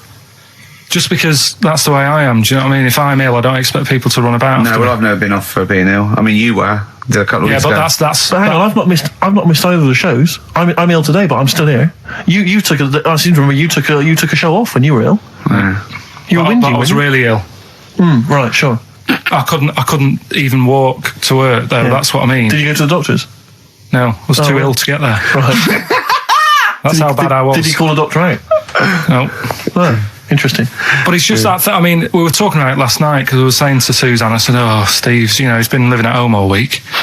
She She said, oh, is he I really like the ill? way he talks about you behind your back as well. Thanks. And she said, what's up with him? Malingering geek. And I said. said, oh, he's got a sore throat or something. She went sore throat. Oh. So she said, well, you don't know how serious it is. Don't be offhand with him tomorrow, because, if he's coming in and he's still not right. Because she always sticks up for you. Yeah. Right? And she said, Because you've got anyway, some sense. she said, and anyway, you're no good when people are ill. I said, hang on, what are you talking about? So apparently, when we first sort of started going out, the first time she was ill, she kind of thought she saw the real me, because she was ill in bed and that, and I was saying, oh, get up. And, of course you can drink alcohol with these. And I just was like, you make yourself feel worse if you lie in bed. I said, come on, we need to go shopping. And she said, you go shopping. I said, no, I'm not, because I'm rubbish at shopping for food. Do you know what I mean? I'm all right at getting that night's food, but once it starts, like, you've got a plan. Sure, yeah, you're dropping the bananas. I forget all sorts of stuff. So she said, all over the floor. Well, she was like feeling hot on that. She said, I've got a temperature, so we'll come to the supermarket and hang about in the chicken. Frozen chicken section, cool yourself down. Yeah, sure. And it made her worse. So now she was like, do you remember that? And I was kind of like, yeah. Who's that hot woman sitting in the chicken fillets? Yeah. That's Carl's girlfriend. Yeah. She's obviously ill again. Even when I was younger, do you know when I told you that I was picked at school to give old people biscuits? Right, yes. Because you had nice hands, Because wasn't they it? had nice nails, right? Yeah. And then because I went down a storm at that, I went down a storm at that. said- Bravo! Getting back with the Garibaldi's the best I've ever had. Bravo! What do you mean you went down a storm? because I'm into biscuits, so you knew your stuff. I was talking to her about I'm them, into biscuits. right? So then Did you make sure that they finished the first layer before you dipped into the second layer? No, there's no rules like that. Just No rules. what do you want? What do you want? What do you fancy? So then, because I was good at that, we were going to like an old people's home where they're a bit iller, rather than just being old. They were like ill, Yeah. and I said no, not doing that. Not going there. Because they're old people. They didn't want biscuits. Well, yeah, that's They're another too thing, sweet. So yeah. So Did you have to dunk them in tea before you fed them to them? No, it was just like Did you feed them like Did you have to chew? Did you have to chew their food, then stick it down their throat with your face? Like a little bird. Yeah, yeah. little trolley, right? A lad who I didn't really get on with, he had good nails as well, so he was serving the tea. Yeah. And I just had a chat and said, oh, do you want a biscuit with that? Yeah. What about this one? Do you like bourbons? Yeah. Oh, you really did the whole. So, yeah. Oh, right. So you weren't just, it wasn't like their choice. You offered a selection. Well, I sort of sold them, because the thing is, there's only so many, so you've got to handle the situation well. Sure. You don't want too many in one type, so it's No. like, well, you've had a bourbon. Yeah. What a great life they lead. They probably only pay about 900 quid a week to stay in that particular home. Yeah. And they get a free bourbon by a kid with clean nails. Brilliant. Whoop-de-hoo. So anyway, I found these things. Do you want to hear them? yeah. So what's it? Explain this again. Right, so I got back off holiday. The first job I found out I've got to do is work with Ricky for a voiceover. I do a regular thing. I do X-Ray magazine, but I'm allowed to make the script up. And they said I could, so I did. Right, so imagine this. Well, I know you, Rick, and I know you like to put a lot of work into these things. Yeah. You want to do a good job. So he rolls up, he says, let's do it then. He said, what's in the magazine? I said, well, here's a selection of stuff. This is what you've got to sell. He said, leave it with me. He goes into the little booth, and the first one he comes up with is this little advert for it, right? X-Ray magazine. It's out now. It's £3.50 May edition. Music of Tomorrow. Dandy Warhol's picture, and there's a free CD with all the Placebo and the Donners and Smog and Nightmares on Wax, Alpine All Stars. Only £3.50. It's out now. Buy it, innit? Have you got a sore throat there? Well, that's all right, isn't it? And he was going, you can't. I said, we are doing that. I've done one. That is it. That's it. So I persuaded him. He went, right, okay, we can possibly put that on XFM, right? I'll have to see, right? And so I wouldn't do it again. And he went, but you need one for Capital. He said, Right. Capital will know what I went, right, I'll do one more for Capital. Right. Because all the stations advertise the XFM Yeah. magazine, right? So this is the one that you thought would be all right for them. Ooh, hello, you loonies in Radioland. Dr. Frog here to tell you about the new edition of X-Ray magazine. It's out now and it's only £3.50. You've not heard of it? It's a great music magazine. And you get a free CD featuring bands like Placebo. They wear makeup, but leave them alone. Gold Chain, Smog, OK Go, The Donners, and all great bands that you'll love to. Froggy here. Hello. Bye. Ribbit, Froggy says bye it. Oh, well. So then he says, "That's it. You've had your money's Is worth." Dr. Frog still on there? He's still on classic. I said, "That isn't going to go out. They're not going to be happy with that." He said, "You've had your money's worth. I'm going." Yeah. So I'm left with that. I then have to get the bosses in. And because I've let him go, in a way, it's my responsibility. Yeah. So I've obviously thought I've got what I need. I had to play them to the MD. What did he say? And justify. Well, I was sort of thinking if I laugh, he might go, "Well, I don't get it," but he finds it funny. Oh, brilliant. Well done. So I was laughing. He was sort of thinking, Excellent. is that it? Brilliant. When do they go out then? I think one of them's going out at the moment. Excellent. I think the first one's going out. Brilliant. Well, let's play a great track then. Is it Dr. Frog? I'd like to see Dr. Frog feature maybe on our show more often. Okay. Oh, I've got some new comedy characters. I can't believe that. You know, I love the work of comedy greats like Chris Moyles and Noel Edmonds. I've got some really funny comic characters that'll be popping in and out of the studio. Save them. Okay. I'm excited. Rowdy Drawn Boy. All possibilities on XFM 104.9. I'm Ricky Gervais, with me, Steve Merchant and Karl Pilkington, and a few new characters. Oh, Steve. I can't believe As you that. said, I know you love Moyles and his sort of wacky stuff, and Chris Moyles, Edmonds, one of the greats, one of the and greats. Edmonds, and just all Oh, no, well, I'm going to go along the same sort of vein. I've come up with a couple of. Can I do a little? Can I show you one? I'm excited. Okay. Well, it always starts with a sort of doorbell. So it goes, ding dong. I go, oh no, hold on, Steve, hold on, Karl. Who's that at the door? Yeah. Hello. Oh, hello. Oh, look, it's Camp David, the right queer gay. Oh, hello. You look all gay today. Is that because it's nice weather? Oh, no, that's not what it means. Oh, have you got a girlfriend, Camp David, the right queer gay? No, but I've got a boyfriend. Oh, bye. Right. Oh. Ding dong. Oh, it's another one. Hang on. Another comment. Hello. Oh, look. It's Holy Fuck, the little funny Chinese fella. Wait, that's his name, That's Karl. his name, Karl. Karl. Hello, Holy Fuck. Harold. Right? Yeah, that's fine. Mr. Fuck. You can call me Holy if you want. No, I'd prefer to call you Fuck. Yeah. Right? You're right. Nothing wrong with this so far. No. Have you got a girlfriend, Mr. Fuck? Achoo. Oh, you haven't got that SARS, have you? Yeah. Top No, that's my girlfriend's name. See? Oh, Yeah. that's clever. Oh, just before you go, Mr. Fuck, I've got two things here. I've got a nice Trilby hat that you could wear, Yeah. or I've got a little lampshade. Right. Right? Which one do you want to put on your head and Yes. walk around? I presume the Trilby. No, but it's not. No. Yeah. Lampshade. Lampshade, of course. Bye. See ya. You later. Yeah. I thought they were genius.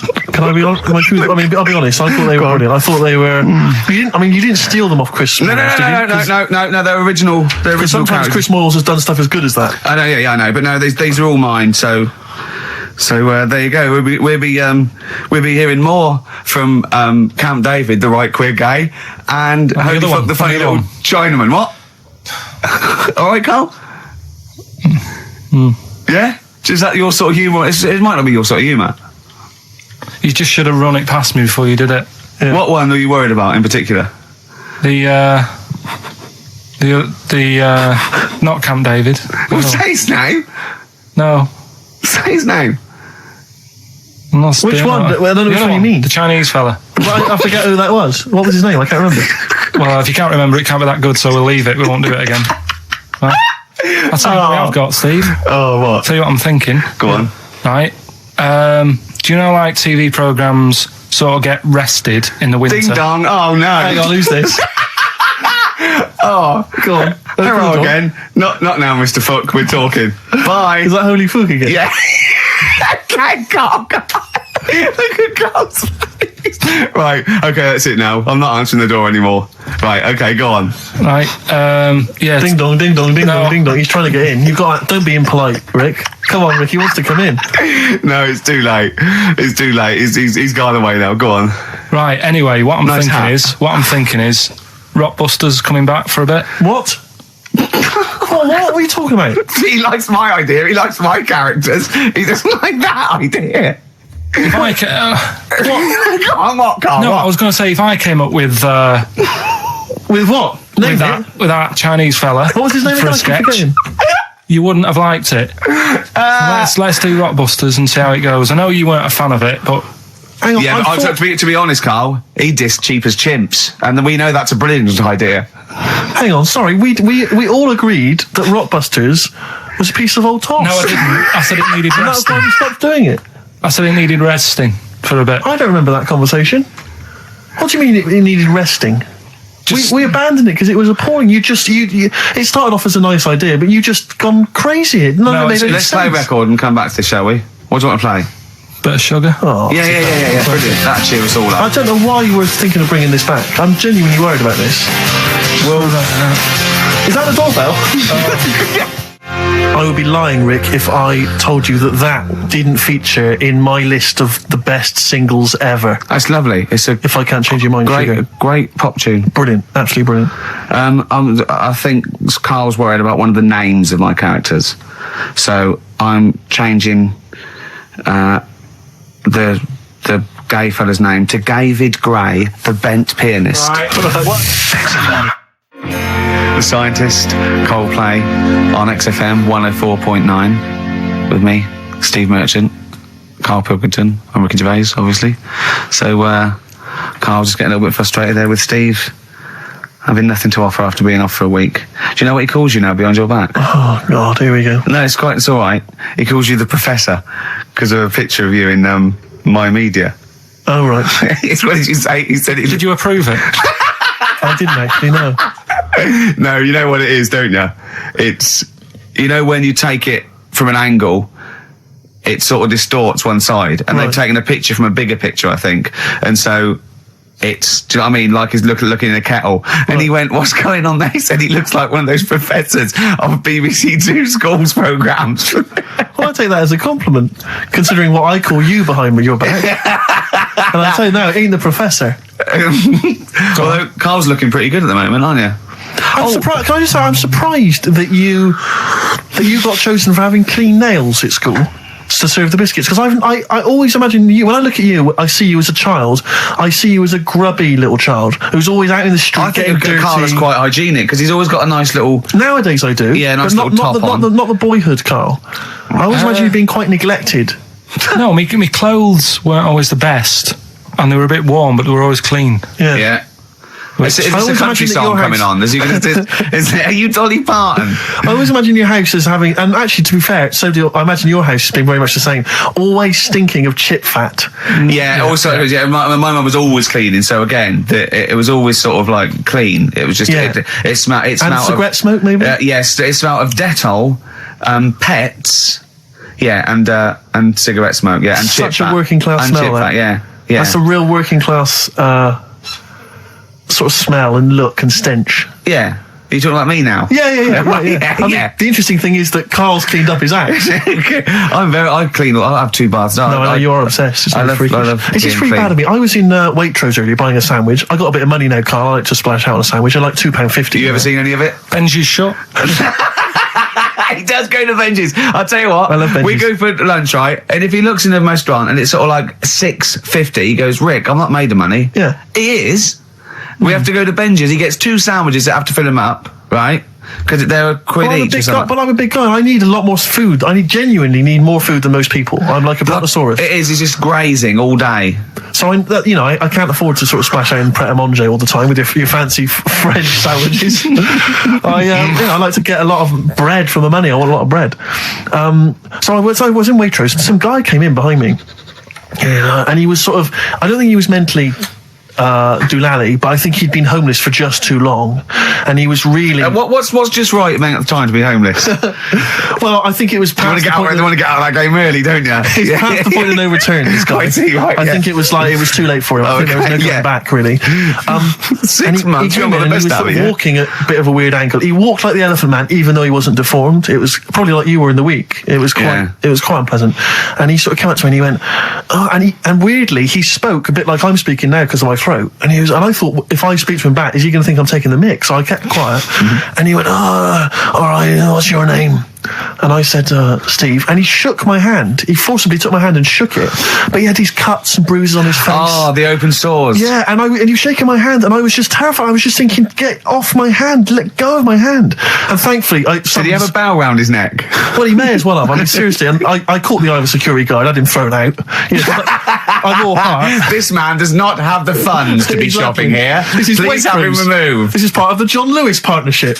Yeah. And so they had him thrown out. And you know, I was just freaked out. I had to wash my hand as soon as I could. I couldn't imagine the kind of grime that was crawling across Weatherby's kind of homeless ways. Are you still doing your social work? Or whenever I can, Rick. Yeah. Yeah. At least he used to give it to old people biscuits. You'd have gone, oh, I'm not going near them. Look at them gums. Wouldn't that have been grim? Would you have wanted that though? Old kind of homeless people touching you?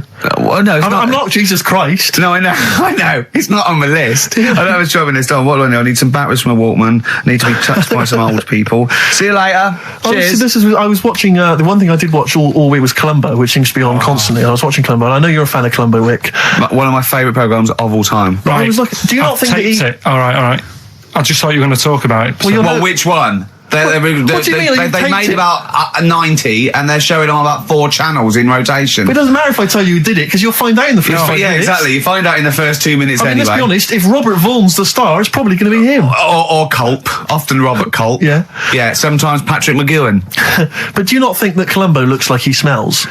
Would you imagine he smells a bit? He's a brilliant detective. Well, he's got that dog, and he smokes cigars, so I imagine he smells. I reckon he stinks. I reckon he doesn't clean his clothes enough. Oh, I think he has. I think he gets up and washes, but I think he puts on a he's crumpled too old absent-minded. I think he's too busy thinking on solving crimes and stuff. What do you think? Do you think his wife makes him clean his pants now and again? I think they're quite a bohemian couple. I'm not sure she's really interested in that. I think she's got her own mind. Maybe she's a painter or something. No, maybe she's losing it a bit, and he's a bit embarrassed by it. Yeah, that could be the truth. And she's probably incontinent, so while she's ironing his trousers, she just all over them, and he goes, "Oh God, she's shatting my pants again. I gotta wear them." Yeah. So that's what. Oh, ding dong! Who's that? Who's this? Oh, hello! Oh, look, it's David Gray, the bent piano player. Oh, all right. I thought it was going to be Columbo. That would be the joy. Ding dong. My wife loves you. Hello. Oh, I don't believe it. Look who's turned up, Carl. Do you want to do Rockbusters, Steve, now? Can we do listen, with the whole Rockbusters thing, I don't want to be responsible for bringing it back. So I think we should put it to the vote. You should email in. We'll give people 5 minutes to email in. I'll take a straw poll. Do you want to see the return of Rockbusters or not? We're leaving it to you, the audience, to decide. Okay, Steve. I guarantee it's going to be a landslide. They are all going to want it. But why have we ever trusted our listener? We know what they're like. You've just described some of them with a bloke in Waitrose and Columbo's wife shitting herself. So that's the sort of people that, you know what I mean? Yeah. It was weird because the Waitrose guy did ask for my autograph before he was hauled away. So maybe he is a listener. But all I'm saying is maybe the posters have drawn in some fresh blood. There's some people who've maybe not heard Rockbusters before. They're the ones who probably vote for it. Anyone else who's heard it before, surely they're not going to see the return of that. No one wants to see the return of that. What's the number? No, let's email only. We don't want to speak to these freaks. Ricky.Gervais@xfm.co.uk. I love the fact we don't want to speak to these freaks. We work with one of them. Yeah. God. Yeah. If you want to see the return of Rockbusters, vote yes. If not, no. Tone it down a bit. Let's not do 3. No, he's got to be 3, otherwise it's too easy. Oh. Ricky.Gervais@xfm.co.uk. Right. Just choose the best one. Right. The Seeker from The Who.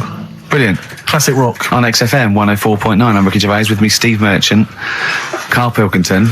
All right, well, unsurprisingly, the overwhelming consensus is that people would like to hear the return of Rockbusters. I should, however, point out just some of the no responses.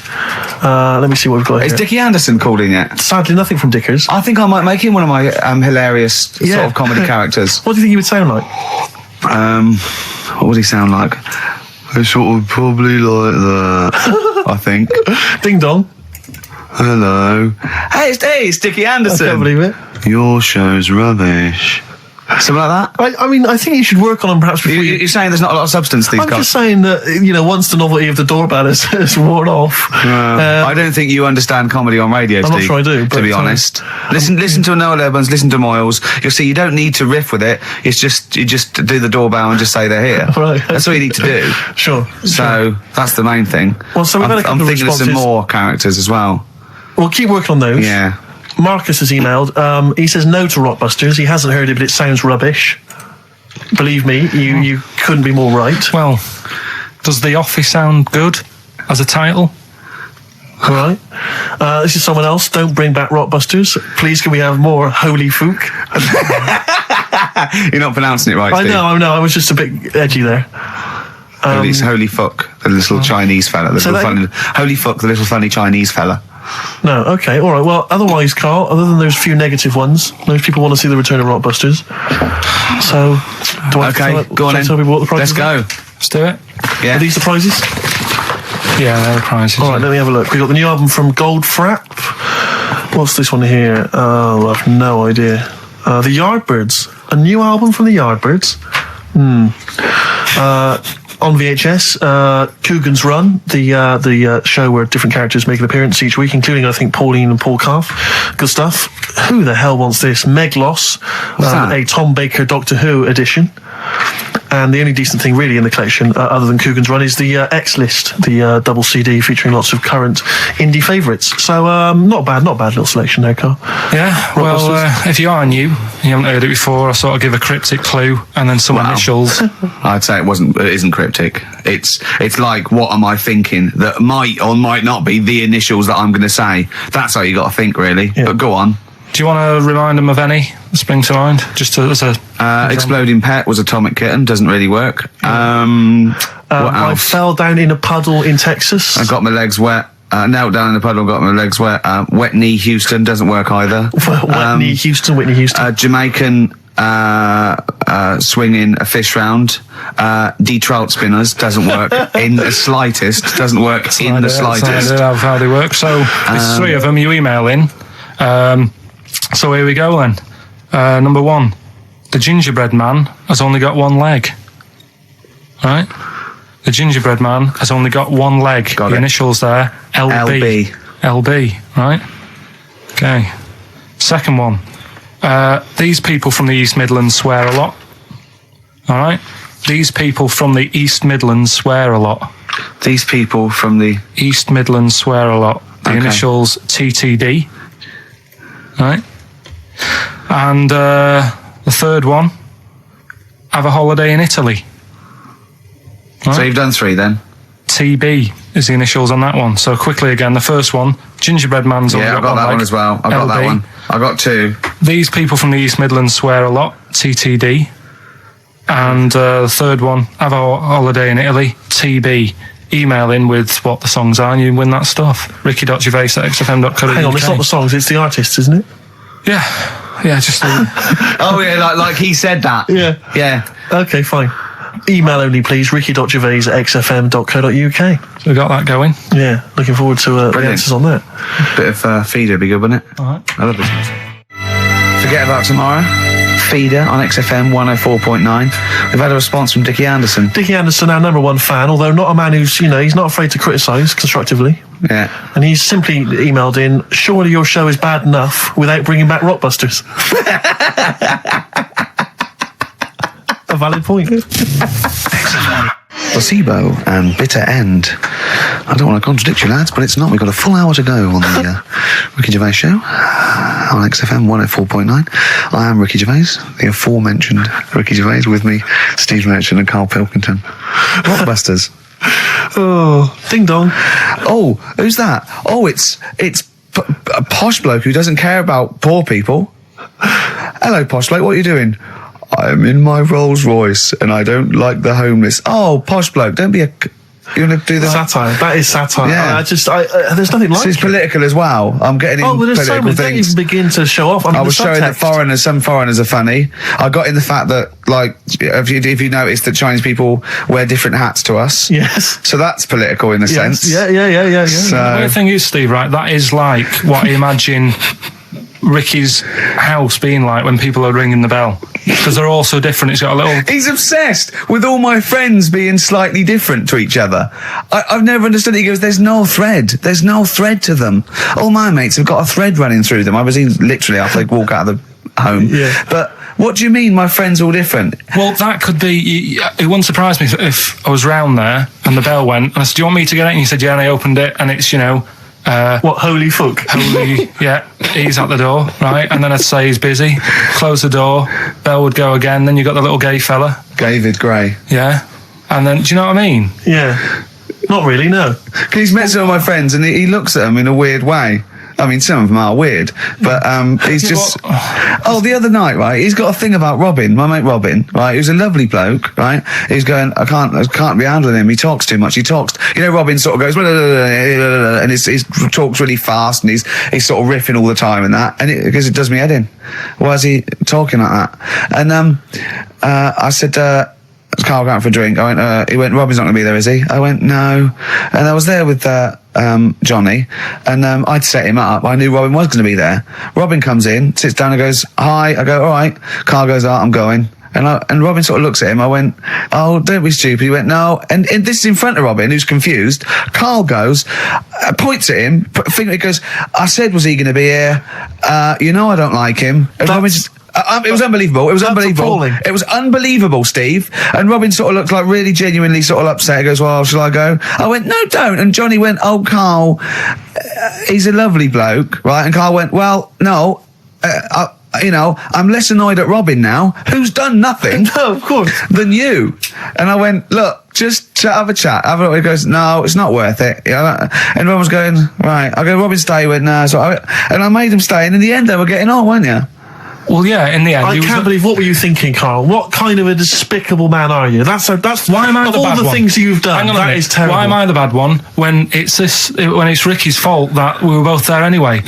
We all understand But it's that a the rule public is place. you don't say to someone in front of them, I don't like this person, I'm shooting off. I don't think I said it like that. You did. You I said, wasn't you surprised, said exactly like that. Yeah, and he was like genuinely confused, and he was sort of like sitting there thinking, "Oh, do I have to take this? What have I done?"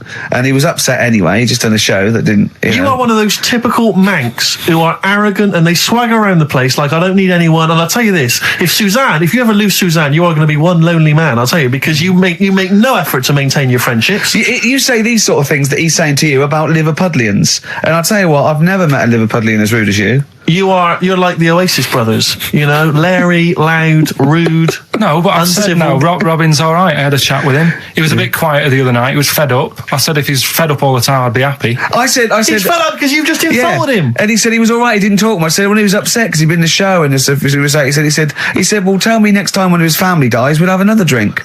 I don't know what you're like, Carl. I don't know what you're like, mate. You are I just think you're. The more I get to know you, You're the more not a I good hate mate you. with him. You would like taking the fun out of his little thumbs that he's got. Yeah, but that's my squeezing his head to you, isn't it? I've got different mates with different parts of the body. Yeah. I like to squeeze your head. I like to look at his thumbs and It's that. weird, because I was thinking of doing a bit of educating Ricky. Yeah. Right, I'm always looking for stuff, learning stuff as well as doing the other job and that. Yeah. And when we went out with Robin, and What does this mean to anyone? Yeah. I'm just having a conversation about people they don't know. Go on. well, it's enough, innit? His name's Robin. He's got really small thumbs. Right. He looks a bit like Millhouse, doesn't he? That sums it up. He's like Elephant Man. You know what you're getting there, right? Robin, he's got little thumbs, right? So I came I in. wonder if he's listening. I wanted to do some research, and I thought, I wonder if there's anything on small thumbs. Right? I found something. Do you know the saying, rule of thumb? Oh, is it an inch? Well, do you know what the saying means? Is it hitting your wife with a stick? Yeah, Okay, apparently. come on, explain. Well, rule of thumb, you know what that saying means if someone says... Kind of, yeah. Well, it just means... A rule of thumb, it's a general rule. Yeah, exactly, yeah. Right? Well, where it actually came from is years ago, husbands weren't allowed to sort of clout the wife with anything. What was it like in the past? I know, yeah. You couldn't clout your missus. With anything wider than your thumb. The stick had to be the same, no bigger than your thumb. Oh, no, So I was a thinking big- so a big Robin bloke- could do no damage if he went out with anyone. Yeah, although his is wide, he's got a little thumb like a little knob, isn't it? It's like it's truncated because it starts off normal. It looks like he's had his big toes put on his hands. Does he have to drink a pint with two hands? Yeah. and he's dropping stuff all the time. Can I just go back to the rule of thumb thing, though? The idea, what day was this? I'm not asking Carl, I'm looking at Ricky, because you're not going to have any idea, Carl. It's just going to be the past. Yeah. But I like the idea that... I think it's the same sort of day where, I don't know, you got hung for being homosexual and you could shoot a I just Welshman. love the idea that there's blokes beating their wives with shovels, logs of wood, and someone's gone, hang on a minute, everyone, Hold on, this is wait crazy. a minute. Let's have a look at your thumbs. Wait What can we do? a minute. We've got to have some kind of rule here. I'm all for beating your wife, but let's have some kind of rule. Let's give him a sporting chance, surely. He goes, well, I'll tell you what about you can hit her with the width of your thumb? And the wife goes, make it the width of his knob. I go, no. He no. slaps her again. Yeah. Width of your thumb. All right. Better? Yeah. It's like it's like I always remember seeing in the swimming baths, there used to be those signs that would say, no running, no jumping. Yeah. That makes sense. No bombing. Fair enough. No petting. No petting. It's like you're not allowed to kiss in Yeah. swimming Yeah, baths. well- And I love the idea that it's probably some kind of lifeguard who sort of maybe saw his ex-girlfriend getting off with some bloke in the water and thought, right, there's no petting anymore in here. What do you mean? No petting. You're not allowed to kiss her or no one. You're not doing this just because you No, used to go... nothing. There's not a problem. Okay. Not a problem. Just leave and don't kiss. You want to swim, but don't kiss. There's no petting. Did you just write that on in yourself in biro? Yeah. No. What's this no fiddling downstairs in or out the swimming pool? No. No fiddling with her downstairs? No. Right. It does annoy me though. I was saying to Ricky the other night when we were walking somewhere. No taking her for a drink afterwards. You can't enforce that. People who kiss and that in the street.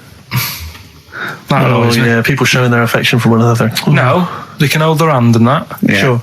But it was just... Yeah, I agree. Yeah. I see two people eating each other like in a restaurant or something. Two people eating each other? You know, snogging in right, public, okay. So that's that. Answers for Rockbusters, we're doing them now. Yeah, well, come on then. Well, I think let's play a record. Let's come back with that. apparently we got what about a bit of Cure? Do you want a bit of Cal? Yeah. So we're going to go wrong. We're going to go wrong. Ding dong. Oh, here you are. Oh, it's a fat fellow with lipstick. Hello. A Forest, The Cure, XFM 104.9. Good track, isn't it? Oh, yeah. Going all the way back. All the way back there. Wow, Rockbusters, the results. You've had a few proper answers, I hear. So either I'm wrong or people do think like you. I've got two of them. What are the clues again? Right. First one was the gingerbread man has only got one leg. I got that. That was LB. Limp Bizkit. Right. Yeah, the that third works. one. The third one I think you worked out. Yeah. Have a holiday in Italy. Chewing breaks. TB, chewing breaks. Yeah, this is the one I can't get. If there's a reason why I can't get this, we're not doing Rockbusters. Can I give the answer to this one? Yeah. What's the clue? The clue, these people from the East Midlands swear a lot. Yeah. TTB. TTB. The answer? TDD. Yeah, go on. Give the clue again. These people from the East Midlands swear a lot. Tourette's Trent D'Arby. Right, you're never doing Rockbusters again. Tourette's Trent D'Arby. Right, you're not doing it. You've blown it. You see, you sneak that one in. Yeah, but I always like to sort of give two that, are fairly easy, and then you sort of work out the men from the boys then, don't you? Yeah. Well, I mean, if I'd have done a character called Tourette's Boy, friend of the little Chinaman, and it went, ding dong, oh look, it's Tourette's Boy, friend of holy fuck, holy fuck, you'd have been annoyed. Do you know what I mean? Oh, who's your mate, Tourette's Boy? Holy fuck. You'd have been annoyed, wouldn't you? Is that a character from Lenny Henry's show? I can't remember whether it's Chris Moores or Lenny Henry. Yeah, one of them. Anyway, the winner, lucky old Richard Perks from Birmingham. He's listening presumably on Sky, and so nice to have him listening. And that's Richard Perks. He's got those answers, all of them right. In fact, most people seem to get Terence Trent D'Arby or Tourette's Trent D'Arby. Well, I think that's offensive. If you want to complain, what's the number? Well, do they write to complain about that? Using The same person you told people to write to and tell them I was a knobhead and shouldn't be on the radio. Last week when I was away. Did anyone do it? I think a few went through. Did you listen to the show? I listened back to the recording of it. Did you get any emails before you listened to the show? Yeah, when I got in. Did it upset you? What sort of things was it? Just stuff, I can't remember. Just it was weird because there was like a few of them in a row and I just thought, what's happened here? Yeah. And we because just we said that, because you weren't here. So what did you say? I just said phone in. We had a couple of genuine emails that liked the show, didn't they? Yeah. And I said phone in and leave messages or email Andrew Phillips and Karl Pilkington and just say the show was great. The show was brilliant without him. But they went a bit too far, did they? What did they say then? I can't remember. I mean, it doesn't bother me because I'm not bothered what people say, am I? No. Do you know what I mean? No, you don't care what you say to people either. Poor little Robin, he looked crushed. Whatever. Whatever. Well, it doesn't matter because he's doing well at what he does. He couldn't even probably hitchhike earns- home because they wouldn't stop because his thumbs didn't show up. He earns- He was waiting there for ages by the side of the road. Do you know the difficulty he has buying gloves? It's murder for him. He wears little oven gloves from like Wendy houses. He has to wear Barbie oven gloves. Yeah. Oh. Right, so so the winner there, Richard Perks in Birmingham. If you could just email in with your address. There was another winner, wasn't there? What was his name? It was Actually, there was one person who got all the right answers, and there was almost a winner, but his name was Peter Kay. And I like Peter Kay just coming second, so we gave it to Richard Perks. Yeah. Peter Kay. Never gonna win. Play a record. Radiohead. There. XFM 104.9. Ricky Gervais, Steve Mitch, and Karl Pilkington. Right, Rockbusters. Well, you shot yourself in the foot with that. So, Tourette's Trent D'Arby. Amazing. I mean, what did you think of first? His name and what words you could put in there. I normally sort of just go through a Guinness Book of Hit singles and go, right, who can I do? Right. You're giving away a lot of. I mean, that you're an enigma, Karl. I wouldn't give away your workings. I mean, because then everyone will be able to do it. And what you've got now is a gift that people can't really tap into. Do you know what I mean? See, that's what Lenny Henry and Chris Miles' mistake. See, I've sort of worked out how they do their comedy, and I'm doing it now. Sure. Do you see what I mean? Now that I'm doing it. I think the only way that people would start to be able to replicate a lot of what Karl does is if maybe they had a severe blow to the head, or they were diving, they came up to the surface too quickly. Ding dong. Oh, I'd like a severe blow. Oh, get lost, David. Oh, let's have some adverts, quick. Steely Dan, reeling in the years. Sorry about that. Look, he's going to put on his little duffel coat. Yeah. Well, not very well. You look like someone that walks around Forbidden Planet. Don't say that, that's the ultimate insult. You can say I look like something that you'd buy in Forbidden Planet, but not someone that goes shopping in there. Please. The Professor. Oh, the Professor. Oh, brilliant. Oh, talking about weird looking heads and stuff. Go on. We're doing that cartoon on the internet at the moment, that little cartoon I did of Karl. And the bid's up to Hang on, sorry, that doesn't make any sense to people that don't know what you're talking about. Oh, I did a little cartoon of Karl. And because he doesn't like his picture in the paper, when people request a picture of us, he started sending that off, and it's in Heat, and it's going to be in Jack, and they put it on the internet, and they're bidding for it, aren't they? Yeah, it's at £200. That's ridiculous, isn't crazy. it? That's so crazy. what I thought was, we've got to frame it, Karl. We've got to put the copy of Heat in or something. You'll have to the winning show, the show that they win on. You'll have to do a copy of that. So you know what I mean? They get something for their money. I think I'm mildly embarrassed. So it's for good cause and everything. But didn't someone say 250 if they can come in and watch the show? Yeah. We can't do that. We don't allow people. But what I thought was, what about the winner gets to come in and squeeze your head? So they get in for just for 2 minutes. We present them with it. Yeah. No. What do you mean no? I'm not having strangers charity. coming in squeezing my head. What? You mean it's for charity? It's for charity, Karl. Come on, mate. What I are you like? don't care. I'm not doing that. They're I not think gonna- even an ill person would say, no, it's all right, I'm not that ill. What do you mean? You don't have to have your head squoze for us. Squoze. Squoze. You don't have to have your head squoze. All right, let's move on. Karl, So how was do your they holiday? pick then? How will they know they've won? xfm.co.uk/Ricky. You can see the picture on there. If you're interested, if you think it's worth more than 200 and you got some money, then you send an email in saying I'll give you, 220 quid or something. But are you not going to let them squeeze your head? So No. we get someone here, the art department here. We'll frame it up. I'll put a little note of like authenticity. Yeah, Brilliant. A picture of us. Can I have a real picture of you? A little Imagine behind the David scenes. Dickinson examining that in a couple of years' time. This is as cheap as chips. Yeah. You can sue him then because he ripped off your phrase a little bit, didn't he? You've been done here, mate. You have more money than sense. 220 I'll quid. tell you what. Have we got monkey news today? We might not get to it, mate. We are running out of time. No, we're doing it. What do you mean we're doing it? It's the show isn't complete without it. I'd rather drop adverts and stuff. Well, I'd rather drop adverts. No, we're doing Monkey News. Do you want it? Rick, my concern is that if you put Monkey News on the subs bench, it's going to be like David Beckham. Yeah. He can have his eye wandering to other radio stations. Yeah. And look what he's doing. Yeah, he might be leaving off to Real Madrid. I might take Monkey News off to Radio 2 or something. Yeah. Right? So don't believe in Monkey News. I imagine if they're listening now, they're probably going to call you and go, Carl, were you serious about bringing Monkey News to Radio 2? Because the check's open. Well, do you want a bit now, or what? What we're doing? Well, no, I wanted you to tell Steve about your holiday, because you told me in the week. Go on. Steve, I mean, bad idea. I had a feeling anyway about going away with like Suzanne's mum and dad, because I've never been into sort of family holidays anyway, right? Even when you see it, whenever I've been on holiday and you see like families on planes and that, and they're all having a laugh and a joke, loving it, and then on the plane going back, you can see that they've gone off into groups, and like, you know, the dad isn't talking to the daughter and all that business. So I thought, asking for trouble, but you know, I do everything once. Do you know what I mean? Boxing, dancing, going on holiday with parents and that. Yeah. Give it a go, see how it goes, right? So not your A levels, but fair enough. It started off. It started off bad, didn't it? Because last week I told you that. You know, our dad called us up and said, you know, I want to take some tea bags with us to Madeira. Yeah. What's the best way of packing them? Yeah. Right. So I knew there was going to be problems like that, because the thing with Suzanne's family, right? They like having a routine. They know what they're doing every day.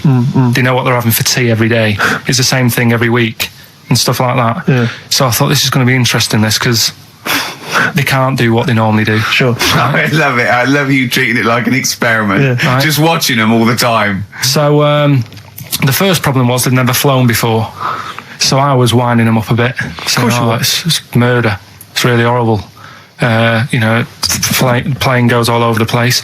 And my mum had done some research saying, well, I've been reading about it, and she got a funny accent. More people, there's more chance of me being killed on a donkey than there is on a plane. So I upset her. I said, right, when we get there, Spain. I said, when we get there, let's see if there's any donkeys on the beach. Yeah. Right? And she didn't like that. So what? To joke about you hoping she died? Yeah. Oh, what's up with her? Right. So we get there, and you know, they see the villa and that, they're quite happy with all that business, right, and all that stuff.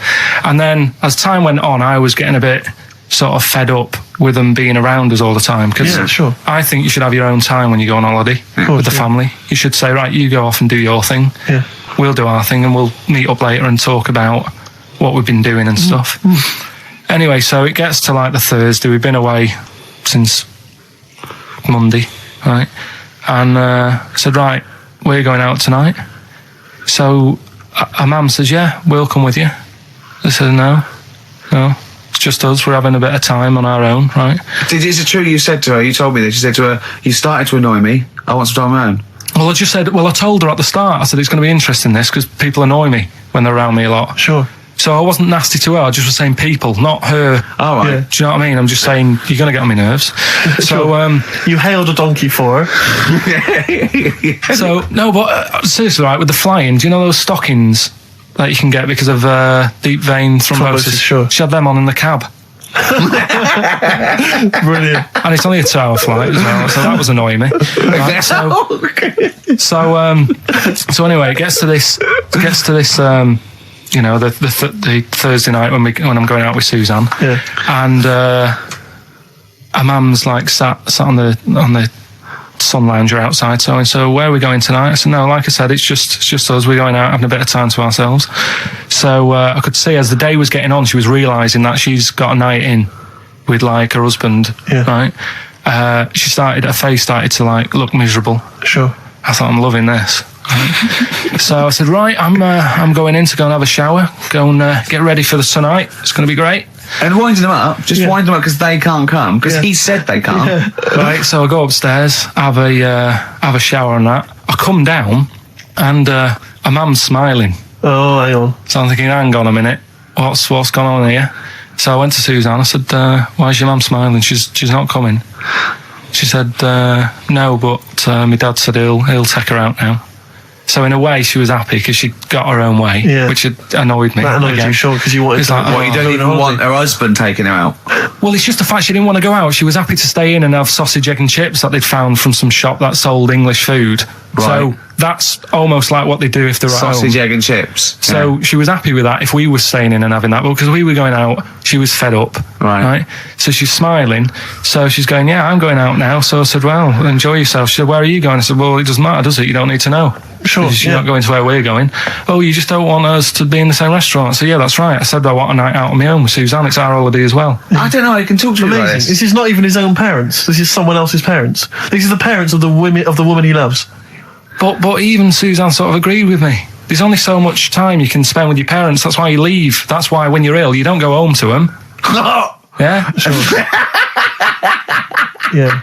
Of course, the slight difference between me and you, Carl, is that not everyone in the world annoys me. Well, not everyone does. Just... I can see what I felt a bit guilty that week when he said I was annoying him, but I realise it's not my fault now. No, everyone annoys him. Yeah.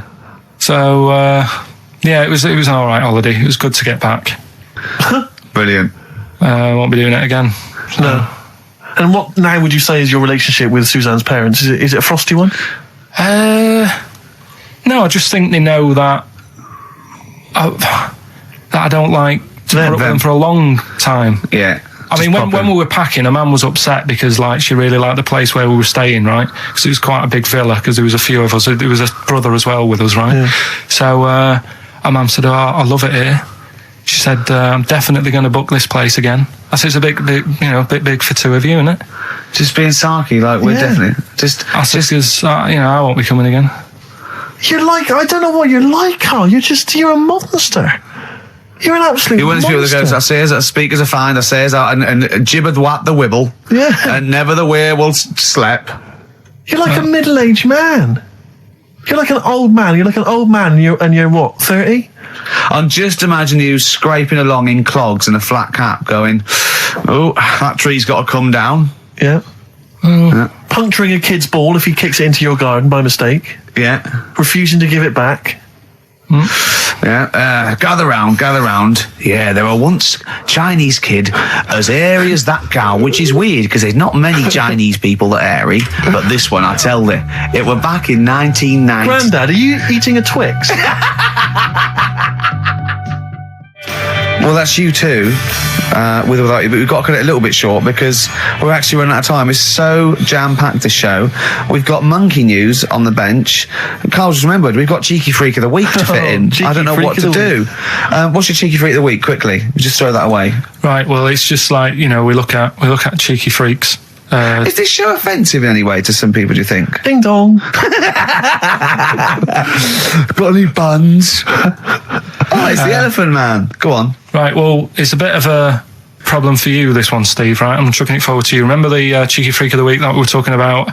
That illness where people age quicker? The 5-year-old girl that was older than her mum, and he said to you, what, if you ran off like you wouldn't serve her fags and beer? And you went, no. You went, why not? And you went, because it's a 5-year-old. Yes. Right? He went, oh, she's got enough problems. Give her some fags. You remember that, don't you? Sure. Yeah, right. So, another dilemma for you, right? Picture this. You're running a restaurant, right? Door goes, right? Few people. Most of them look normal. You notice the woman at the back, crawling on all fours. Top half is woman, right? This is real. Yes. This isn't like a comic or anything. This is on, Yeah, on the internet. I've seen it. They're called dog people, and her legs just come straight down. They're like little twin legs at the back, and so they walk on all fours because it's easier. Dog people, right? Yeah, not got dog people. They're human beings with Yeah. deformed back legs, so they walk. It's easier for them to get around like that because they can't stand up because they can't stabilise, and also it comes straight out of their hips. Right. So you're running a restaurant. It's a busy night. You haven't really got time for any hassle. She comes in. Would you serve her? The premise being what? That he doesn't serve dogs. Because the restaurants don't allow animals in. Right. So it's a dilemma. It's not a dilemma. She's not a dog. She's a human being. Yeah, with I put a plate of meatballs on the floor, and she tucks in, and a little glass of, a little bowl of wine next to it. He turns around. There's the woman older than. Get away from that plant.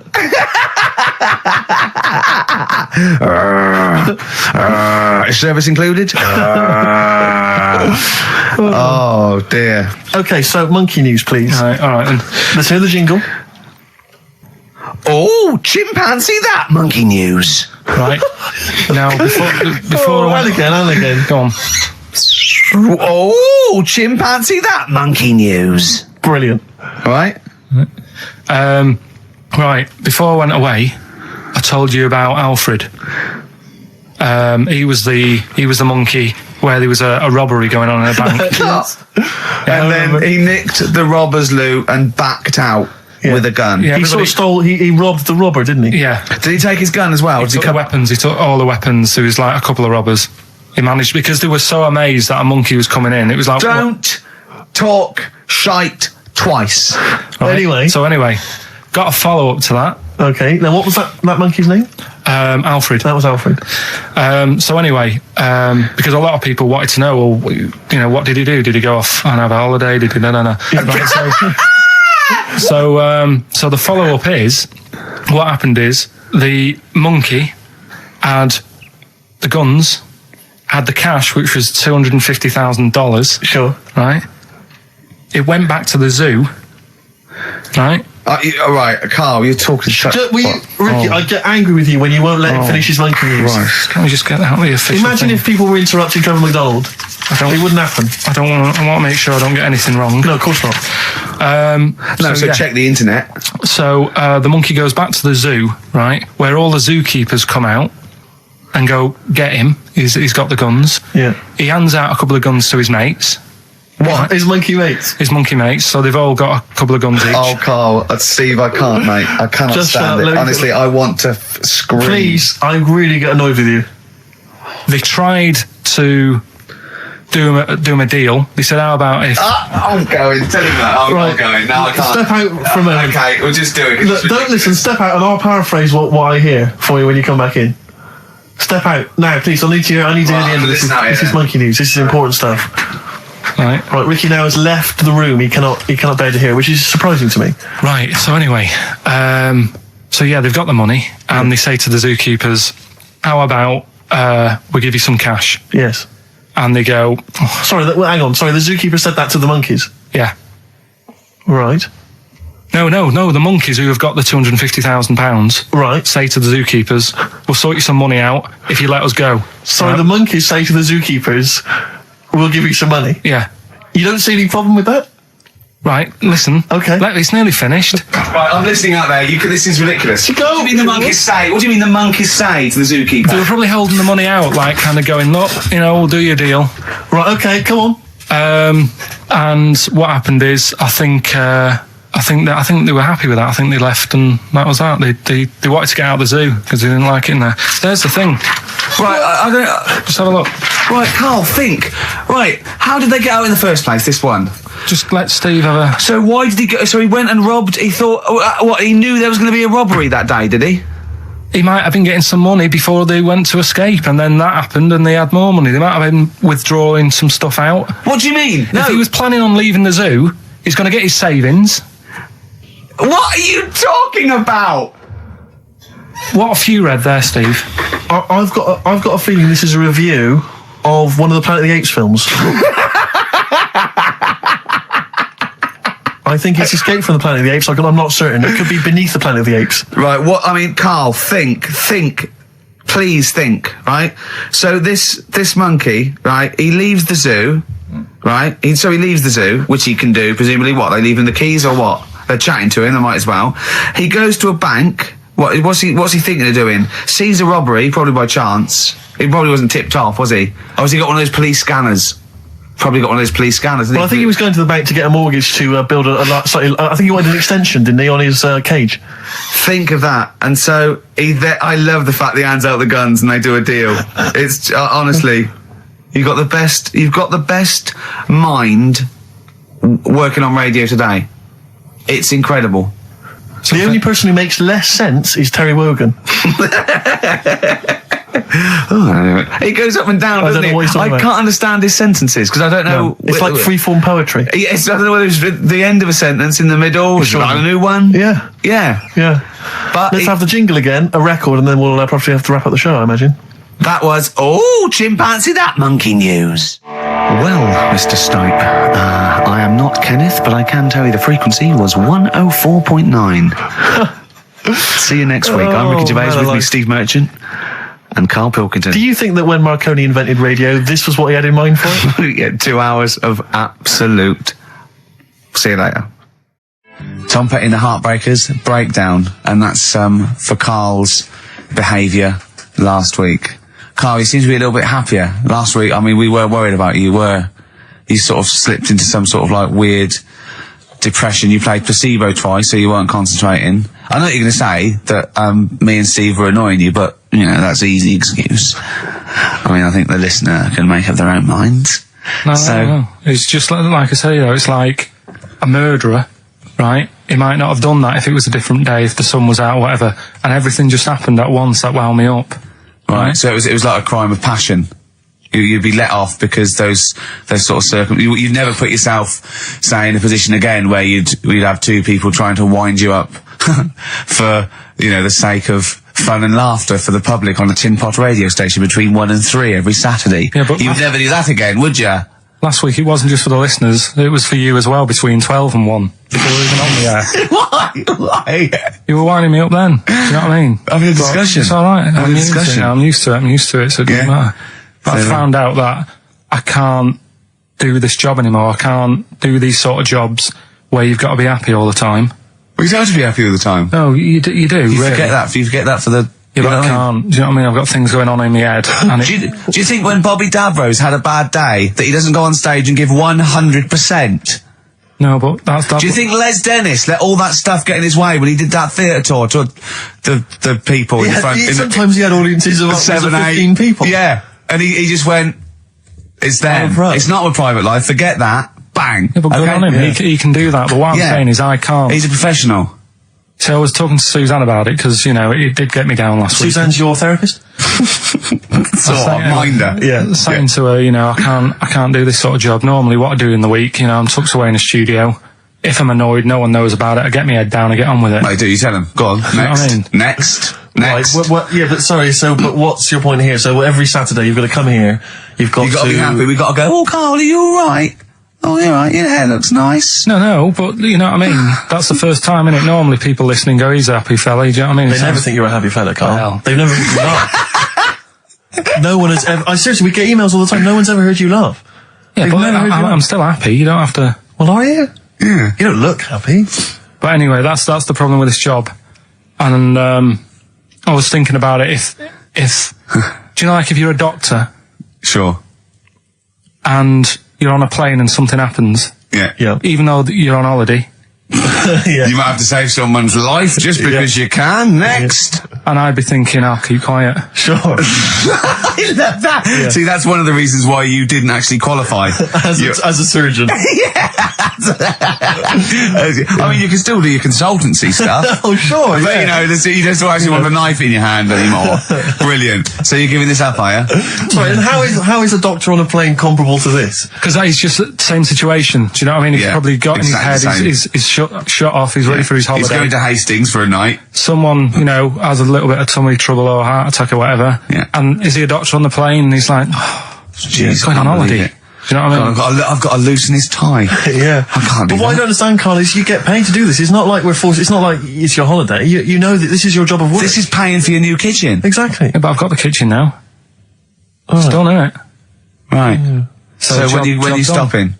When you're quitting? Well, you're finishing, aren't you, in a couple of weeks for a bit? No, about 4. Yeah, We're finished on the 16th of August, yeah. But, you know, we're only going away for like 6 or 7 weeks again, aren't we? Well, you don't know, do you? Well, we'll give up if you give up. Tell your managing directors that. Well, that's a bit annoying. Why? Because you've just passed the book, haven't you? I haven't passed the buck. This is 3-way. You know, you get your name in heat. You're in the title now. It's Ricky Gervais, Steve Merchant, and Karl Pilkington. And now you want to go, I don't want to do it anymore. Karl, Think about it. I don't know whether you've noticed, but we don't provide anything on this show. So if you leave, we have to go. Well, let's put a song on. Now just think, don't be so selfish. Don't be so selfish. We need you. We've got nothing. Think of the... Molly's Chambers... Kings of Leon. Brilliant. On XFM 104.9. So, I'm not going to put pressure on you, Karl. I know you're scared of me saying this, right? But, I'll tell you what we do, right? We're stopping this show on the 16th of August. We're going to film the Office specials, okay? And we'd be coming back, I don't know, August, September, middle October. If Karl does. Yeah. Now, I know that's pressure, but that's it. I think it is. I think this is a three-way show, so you don't have to do it. What should we do? Because I know we've been approached by a couple of others. What would you do? We've been approached by obviously better radio stations. I mean, if you're a listener, just think of any of the radio stations you prefer to listen to. That's some of the ones that have offered us gigs. So we could toy with those. Or we stay and we see this through and we get XFM on the map. We get a few songs next year. Rick, that I know you've had a passion since you started working at XFM to get the listeners into double figures. I know that's been one of your ambitions, and I think it would be a shame to give up so soon because you've done so much hard work. Yeah. That's for you to think about. So we've got we've got 4 weeks left. And that might be 4 weeks forever and never coming back, or 4 weeks for like an 8-week period. And that's for you to think about. So think if you enjoy the next 4 weeks, Karl. Yeah, but like I said to you though, the reason I did this was to get that kitchen, right? Now, brilliant. As we speak now, right? Builder's in the flat. He's been annoying me. Of course he has. Of course he has. What's he been doing? When he turned up on Monday, right? Yeah. Wanders in, and the first thing he says to me is, said, the pub across the road, is it any good? I said, well, it doesn't matter, does it? You're working on the kitchen. Think of saying that to a builder. Probably making conversation. Probably meant, do they do a toasted sandwich? Because I've got a half-hour lunch break. Not an hour, like Karl Pilkington. So I'll probably then get a nice, cheese and tomato sandwich. Is that genuinely what you said to him? Yeah. So Suzanne had to go at me saying, why have you said that? He hasn't even started on it yet. I cannot believe that. You're unbelievable, Karl. And you say it's us that are rude, crass, I wasn't being faultless. rude. I just was letting him know. Do you know what I mean? I know what he knows what he was there for. He had it down on his little docket. Do the kitchen this week. He didn't come there and go, what did I come out for? Was it to go to the pub for a week? Why am I wearing these overalls? Yeah. Who's the little bald main twat insulting me? Let me just check. Let me call the head office. I wasn't having a go though. I mean, they should have finished it yesterday, and they're there now, on their own.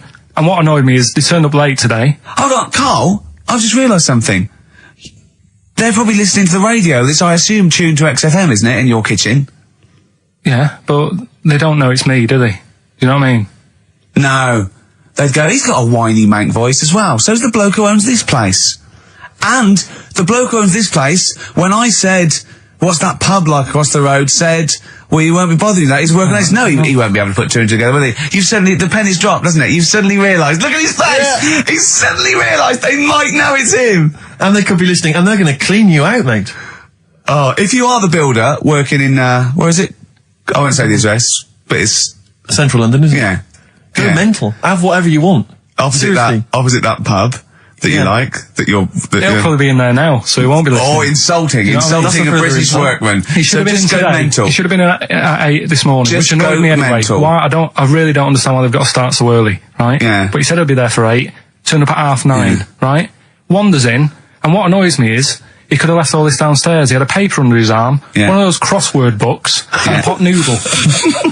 Now, I'm not being funny, but most of them take quite a bit of time. A crossword book, he's not happy with just the one that's in the paper. If you're listening, if you are the builder that's listening now, doing Karl's flat, what about pissing in the laundry basket? Lonesome Day, Bruce Springsteen, on XFM 104.9. So, you've realised now that the builder could well be listening, knowing exactly who you're talking about. There's a chance of it. Do you know what I mean? Yeah. I didn't think about it, but you're right, was tuned onto that. I think he did flick it on, thinking about it, thinking back.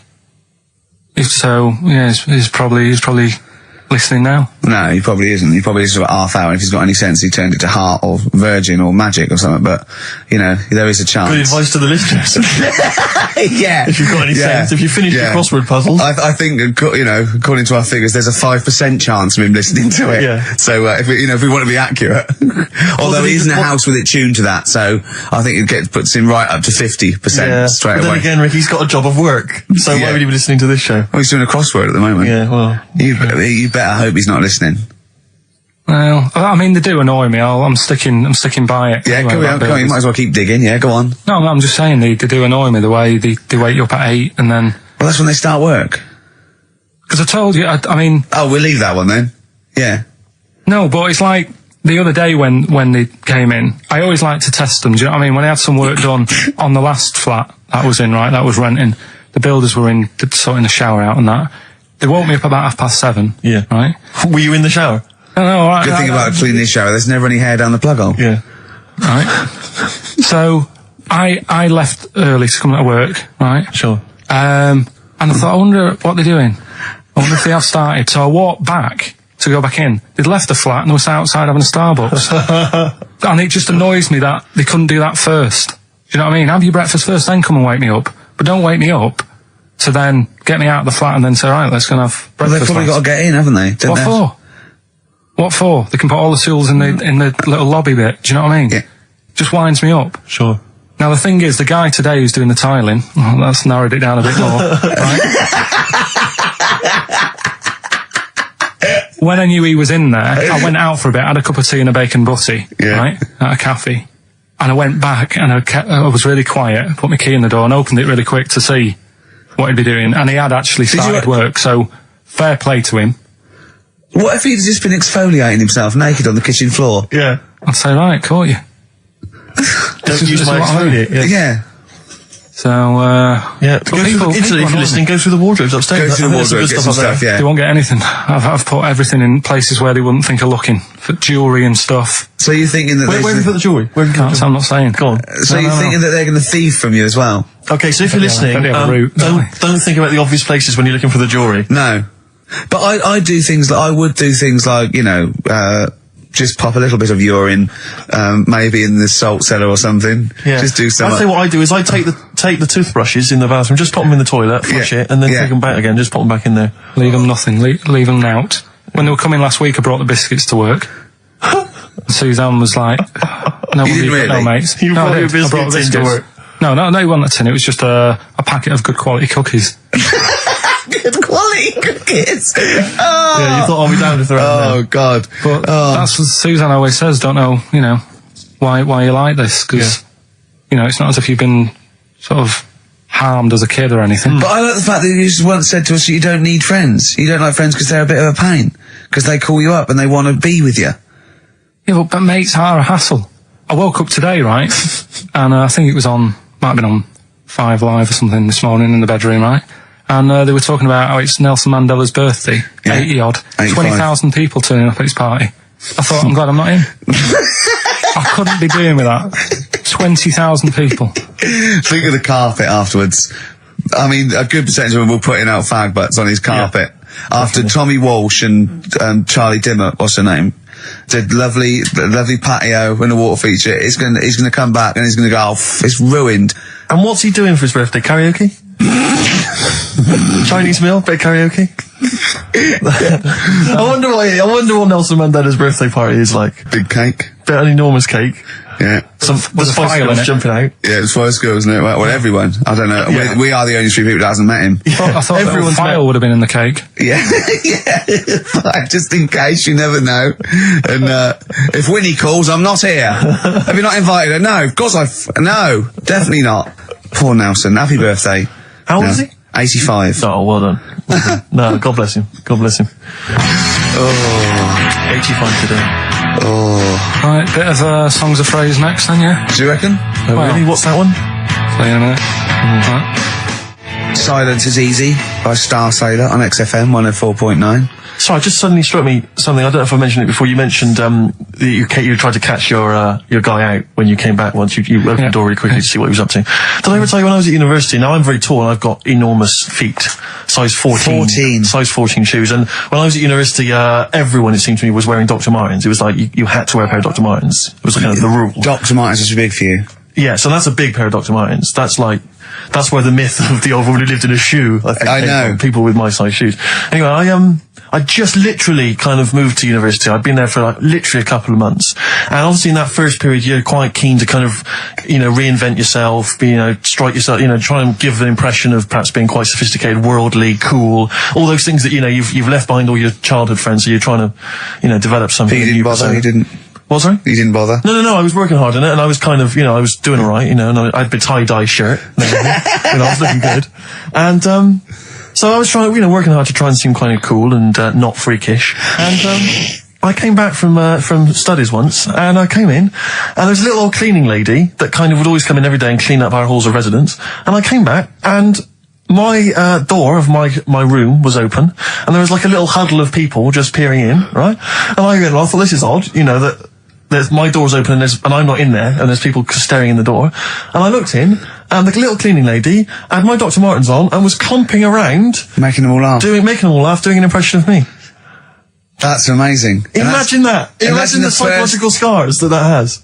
I know that she's more popular than you. Yeah, exactly. And they go, come on, Maud, let's go to the JCR. Exactly. And they carry her down. They go, drink. And she goes to, Steve, you better have that spotless by the time I come back. You go, all right, I will. All right. But what I like is the fact that I'm sure that's not part of the cleaner's code. The cleaner's code is you don't have the keys to everyone's room, so you can go through their belongings and play practical jokes. I mean, surely it's a kind of, it's a trust. And she must have looked like a wall bracket. I went bowling with him once the first time, and we went bowling at this place. Where was it? I mean, Finsbury Park. And I'd never been before. And he goes, you got to wear special shoes. I went, all right. He went, so. He goes, have you got size 14? And she went, yeah, I've got one pair. And she put them on the table, and they look like Krusty. Honestly, honestly, it looked like. It was. I just started laughing because they're so long and thin anyway, and they're multicoloured, aren't they? They're two colours, and it looked like Krusty the Clown's feet. And then this teacher went, all right, 14. That is big, isn't it? It's a huge size shoe. You're right. Yeah, And it was just the one cleaner in them. just the one. Sadly. She did have loads of kids eventually and brought them up in there. Well, we got songs of phrase, Right, haven't we? songs of phrase then. Okay, let's just have a look at the prizes. Just remind us again what exactly songs of phrase is, because I know a lot of people put it out of their mind week by week. It's a phrase that's, been said on the show a few times, right? You remember classics like what was We had hairy Chinese kid. yeah, there's this hairy Chinese kid. Stop squeezing my head. Carl, you're an idiot. Carl, you're an idiot. Some classic phrases. Classic phrases. And so you use various old-time songs and you put them all together, and that spells out the phrase. Before we play that, let me tell you now, you can win. Look forward to this. What's this? The new album from the Star Spangles. That's called Bazooka. Is that out, was it? Never heard. When's Bazooka out? Never heard of them. The best summer holiday album in the world ever. You've got the treats on there include the Fast Food Rockers and Laz Ketchup. Yeah, I'm waiting for their second single because I don't know what that's going to be about. Sure. Is it going to be a bit more fast food? Maybe like Pret a Manger? Yeah. Yeah, lovely. This is very good. Yeah, 2 disc set, the best of David Bowie. Inspiral Carpets, the best of them. Still don't know how they spring that over 3 seasons. No idea. Bowie's is one. Yeah. We mentioned it last week, the American Song Poem Anthology. That's kind of a kooky collection of songs. And we've also got a couple of DVDs here. Stephen King's Rose Red. I've never heard of it. Straight to video. Yeah, made for television. Yeah. Will never be seen at the cinema. And I'm sure there's a lot of nerdlingers listening, so they will be loving Richard Dean Anderson in Stargate SG-1. Free inside, there's a collector's card, plus you can win some exclusive memorabilia. Brilliant. So I think a pair of their... Right, all you've got to do is listen to these, 13 songs, probably, to a well-known stupid phrase. It's only seven different songs, right? Well, just get the most you can. Just be rough. Artist or song, it'd do, right? And the phrase is about me dad nicking from telephone boxes. Right. You got to give them a clue because they've got to know what they're listening for. It's hard enough when you know. Daddy's never going to stop robbing from telephone box. Is that it? Yeah. So what are these songs then? Go on in. It doesn't matter that some people don't know what that's about, do they? Doesn't matter. No, they don't. Well, your dad is a thief. Email only. ricky.gervais@xfm.co.uk. Let's hear it. All right. From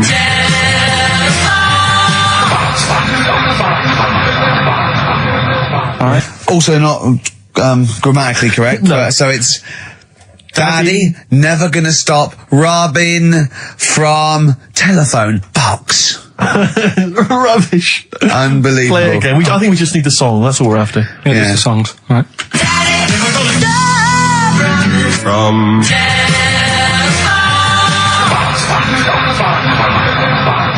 Just again. Well, This is a desperate feature, It isn't it? really is awful. from See, Rick, if we took more of an interest in this show, we'd have come in, listened to that, We'd and have said said we're not no gonna way. pay it. We'd have said no way. I don't care how long you spent on it. We've got a reputation. Yeah. We've won awards. We've won major awards. We're not putting that tat out. But, Yeah, no. You know, that's what. But we're just giving the listener what they're used to. Exactly. So I think more fool them for listening. Ricky.gervais@xfm.co.uk. Eminem, Business on XFM 104.9. Carl, can I ask, because after last week's show, when you had your breakdown, you went off to Hastings with your girlfriend, stroke carer, Suzanne. Now, what does she... Because whenever we meet Suzanne, we bumped into Suzanne recently at the BBC, Ricky and I. She's always very nice to us, very polite. We have a nice little chat. But I'm always wondering, what is it that she thinks of us, really? You know, because I'm assuming you immediately go home and whinge. No, but they tortured me. You saw they tortured me on air. Now, what does she make of us? Did she listen to the show last week? Yeah, she did. Yeah, she knew I was annoyed. Right. So she sort of gave me a look like, you know what I mean, like that because we went to Hastings. That wasn't because you had like Marmite or something over your face. No, it was like, so we didn't talk for a bit. I just was like, getting over it, thinking I'm sick of this. Yeah. Right. Is the new kitchen really worth it and all that? I phoned him up, left a message after the show. I said, "You seemed a bit quiet when you left. I just want to make sure it wasn't anything I said." Oh no one. You still doing your Samaritan? yeah. And did it ring or did you just ignore it? Let it go to answer machine. I think I turned it off. I left it off, didn't I? Yeah. Just left it off all day. And But what does she make of us? Does she genuinely think? Does she not really like us? I think it's weird because there's no one who she doesn't really like, which annoys me. Because she says to me, I'm the opposite. Do you know what I mean? I'm like, oh, everybody annoys you. Yeah. And it's like, well, but that's my choice, right? Sure. And that's why I don't bother getting mates and that. 'Cause Sure. it's just hassle. Yeah. Right? Yeah. But the problem is, sometimes me being like that affects stuff that she wants to do. So, if a mate... Like see her family and friends. Well, let's not say her family or friends, but say if one of her mates had a baby. Right. Right? Right. I mean, Naming no names. So this happened. well, I've just got to watch what I'm doing, haven't I now? So, The builder who knows you're slagging him off and saying he nicks stuff. Yeah. So, she's got a few mates who have had kids recently. Right. Yeah. So one of them had a kid. Yeah, go on. Right? And she wanted to go and see it, right? And she said, you can come with us. And I was like, you know what I feel about babies. Sure. You've seen one, you've seen them all. Yeah. They all look like Mel Smith. Why do I need to see another one? Yeah. Right? And she's like, yeah, but come and see it. You get on with them. Come and see them. And I was like, it's a long way away. Yeah. You know what I mean? That's probably narrowed it down again. Yeah.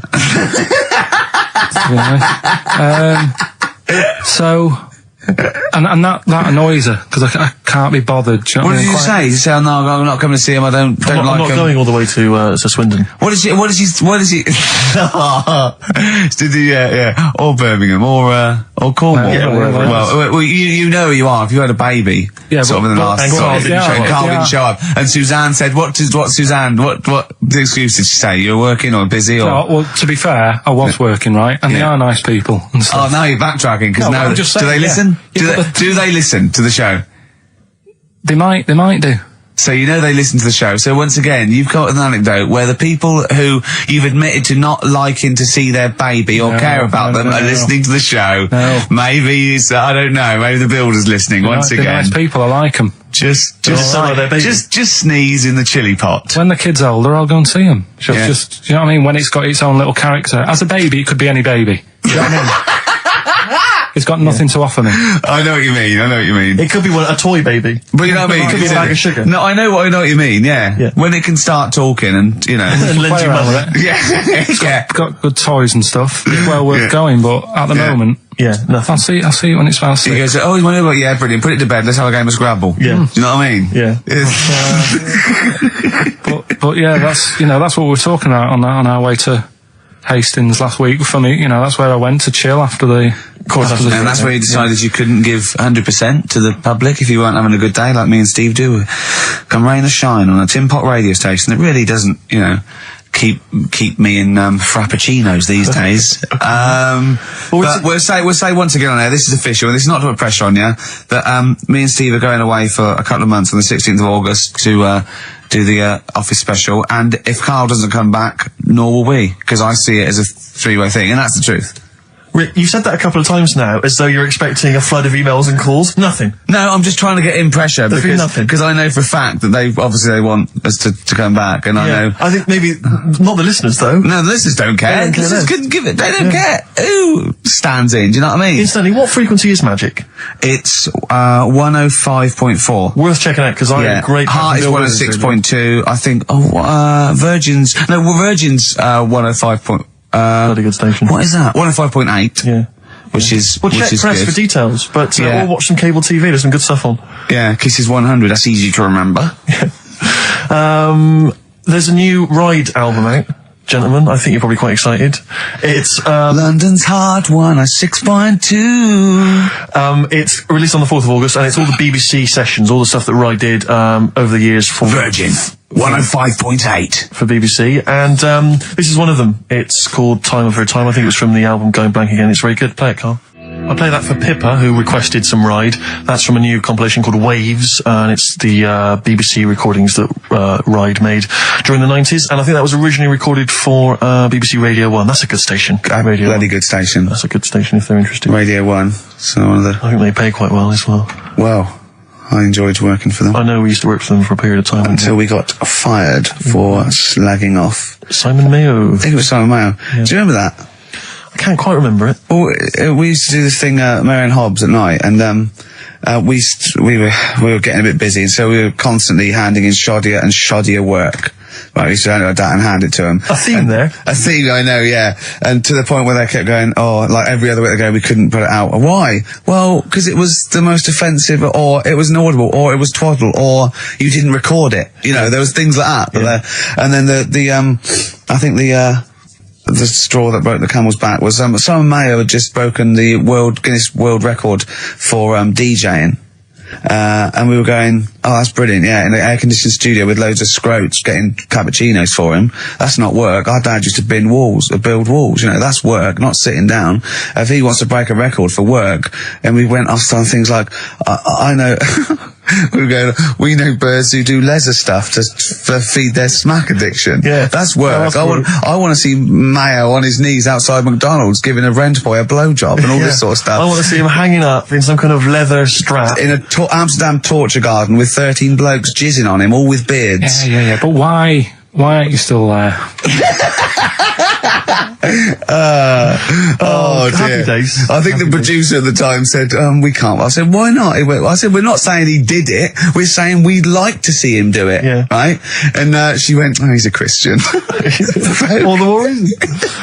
Well, we were talking earlier about friends. You say you don't like making new friends, do you? You're kind of repulsed by the idea of new friends because it's too much responsibility. They might phone you up, they might ask you for a favour, they might need a shoulder to cry on. You don't want any of that responsibility, any of that concern. But I'll tell you what's worse than making new friends is when old acquaintances come out of the past. Oh, pop up. It really unnerves me because I'm constantly bumping into people who I just don't recognise. I know. And I've got this urge to be polite. I can never just go, I don't know who you are. I've always got to pretend. I've looked for clues. When they say, you still, don't know, I go, yeah, so I go, right, and what about so-and-so? I go, say, no, those two people, and it's like a saw in my brain going, I must know them from so-and-so. Yeah. Well, I went back to Bristol once, and I remember walking to the bus stop and seeing someone I recognised from school and walking all the way to the next bus stop just so I didn't have to stand there and make conversation because I just thought I've got nothing. Well, it's the conversation. I didn't know you then. If you move, yeah. What can we talk about? We've got nothing in common except the fact that we went to the same school. I was on a train station platform fairly recently and the guy comes in and he goes, "Oh, Steve, how's it going, mate?" And I looked at him, stony faced, I had no idea it was. But of course, I had to go, "Good, mate, good, how are you? How are you?" And you know, I had a newspaper and I kept looking at the newspaper thinking, every time I look at this newspaper, it's a clue for you to just walk away. God. But he never took the clue. So it was kind of, I'd say, "Oh, yeah, not bad. Read the paper and he'd go, "Oh, where are you living at the moment?" So I'd tell him and he'd say, "Yeah." And I'd look at the paper again. Oh, do you still know, But that's what, when you know they are, it's just as bad, because they go, oh, we should have a drink sometime. You want to go, I'll be honest, look, if I'd wanted to get in touch with you, I had loads of opportunities. Exactly. I've had every day from now right back to the last 15 years, I could have made contact. I didn't. Exactly. It's easy. Take that as a clue. Yeah, I mean, if you are listening to this and you perhaps know me from school or university, you're thinking of getting in touch, do not bother. Ditto. I do not need your friends. I've got enough friends. Better ones. Better friends. I've got a number of better friends that I prefer. The reason I have not kept in touch is because I don't really like you. You've moved onwards and upwards. Moved on. I know people now, the likes of which have won major awards on Ricky television. Gervais, to name but one. He's happy. See, he's sat right here next to me now. That's all the friendship a man needs. If you have won 4 BAFTAs, then give me a bell. If you have not, kindly stay in your little underneath your particular rock, because we're not interested. We have kept you out of our life for a reason. I did not accidentally lose your number. When I promised to send you a letter, it did not get lost in the post. Nothing gets lost in the post. Oh, yeah, exactly.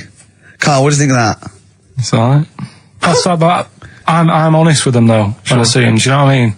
I just say, I don't know who you are, can't remember you. Not bothered. I'm not bothered. You know what I mean? Oh, that is genius. Anyway, Bit of Darkness. Oh, well, I've got to play this. Now, be warned, this is a rock ballad off the new Darkness album. I love the album, and it's a bit cheeky playing this because it's got shades of Def Leppard, right?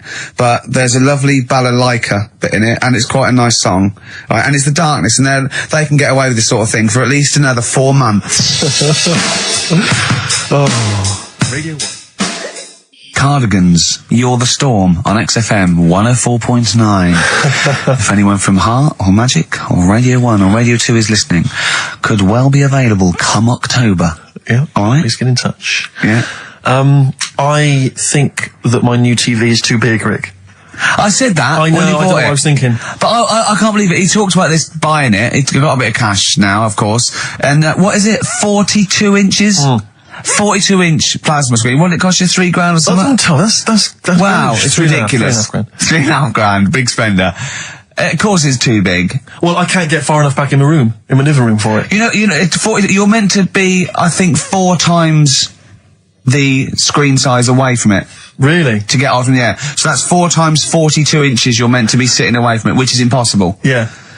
Well, I'll have to just get friendly with the neighbours. Yeah, watch it through a hat. If that's the case though, are you better off just getting a portable? What? I don't understand that rule. What are you saying?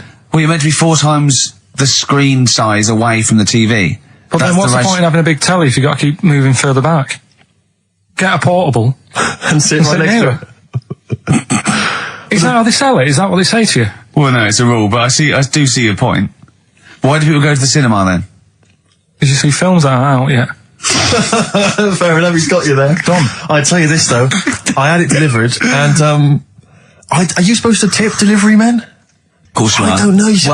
I've never had anything delivered before. Not if it's a courier with an envelope, but if it's a bloke who's struggled up the stairs, two fat blokes with a fridge, then give him a $5 for a drink. But the problem was, I didn't realise, and I was thinking to myself, I wonder if I've got to tip him. And the guy was leaving, and my mobile phone went off in my pocket, and I reached in to get it. He put his hand out thinking it was a tip. I went, it's just my phone. I felt terrible after he left. I didn't know. What was I going to do? Run down the street and offer him a $5? No, of course not. No, I'm not made money. I just spent it on TV. Yeah, I got no money, mate. I just spent it all on this. I had to clean out my jar, everything, the drawers. Yeah, I had to take some bottles back. The problem was it took me forever to wire it in. I thought I'm not going to pay for someone to wire it up, you know.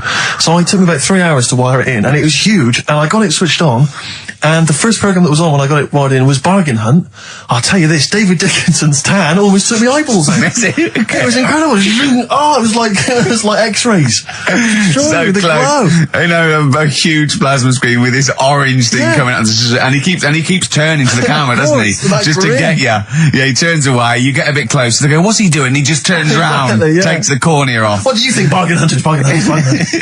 Oh dear, that's why I'd buy a plasma screen to watch Bargain Hunt. I mean, it's ludicrous. This is the problem, is because what do you watch? I mean, have you watched anything that's been worth having? The only thing I've watched really worth watching. 24. Well, yeah, 24 works great, but also films. Obviously, that's the main reason I bought it, because films just look amazing on the DVD on the plasma So screen. if you're into films and that, it's just that I only, I've just got the 5 channels and flicking about.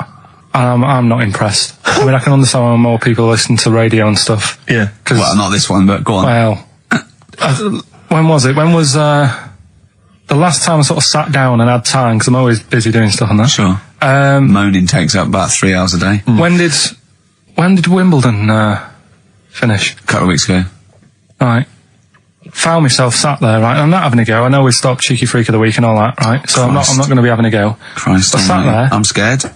No, I'm not having a go. You've always got to remember that. Go on, just get on with it. Get on with it. I'll apologise after. I'm just saying, watching Wimbledon, it wasn't, one of the major games. It was little fellas in a wheelchair having a game. Little fellas in a wheelchair. Right. But for me, I mean, great. They're doing a sport and everything. Don't put it on the telly. What was up with it? There wasn't like a rally going on. No, do you know what I mean? Do you know normally, like with well, not to Enman, but with some of the other, with some of the other players and that, they're playing for ages, aren't they? It's like, who's going to win this and that? Yeah. None of that. It was just like, hit it, net. Oh, Christ! Oh, God! I don't know what to do! And people would like sat there watching it as well, when they've got other games going on in there. That's what I couldn't understand. If you've paid your money to get in, yeah. I mean, like I say, good on them if they, do you know what I mean? But it would have been, and they all start first in the marathon. I just thought it would have, given the game a swing ball or something. Yeah. You know what I mean? No, yeah, I understand. Oh, God. There's never anything on. XFM in the community. Did anyone confirm, actually, I had an email earlier, Swing ball? No, I'm not having a go, though. Tell them. This is what I'm like, aren't I?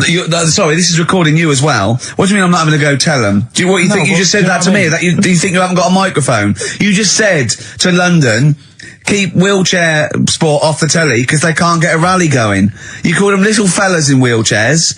What? And I meant to go, what Carl meant was... What? I mean, what? They can hear you as well. Yeah, I know. It's just that they might think that I'm having a go, and I don't want to. That's why I stopped Cheeky Freak of the Week, because some people got the wrong end of the stick. Right. And what have you. So, well, it was funny that a woman was born with deformed legs. They might think you were taking the mick.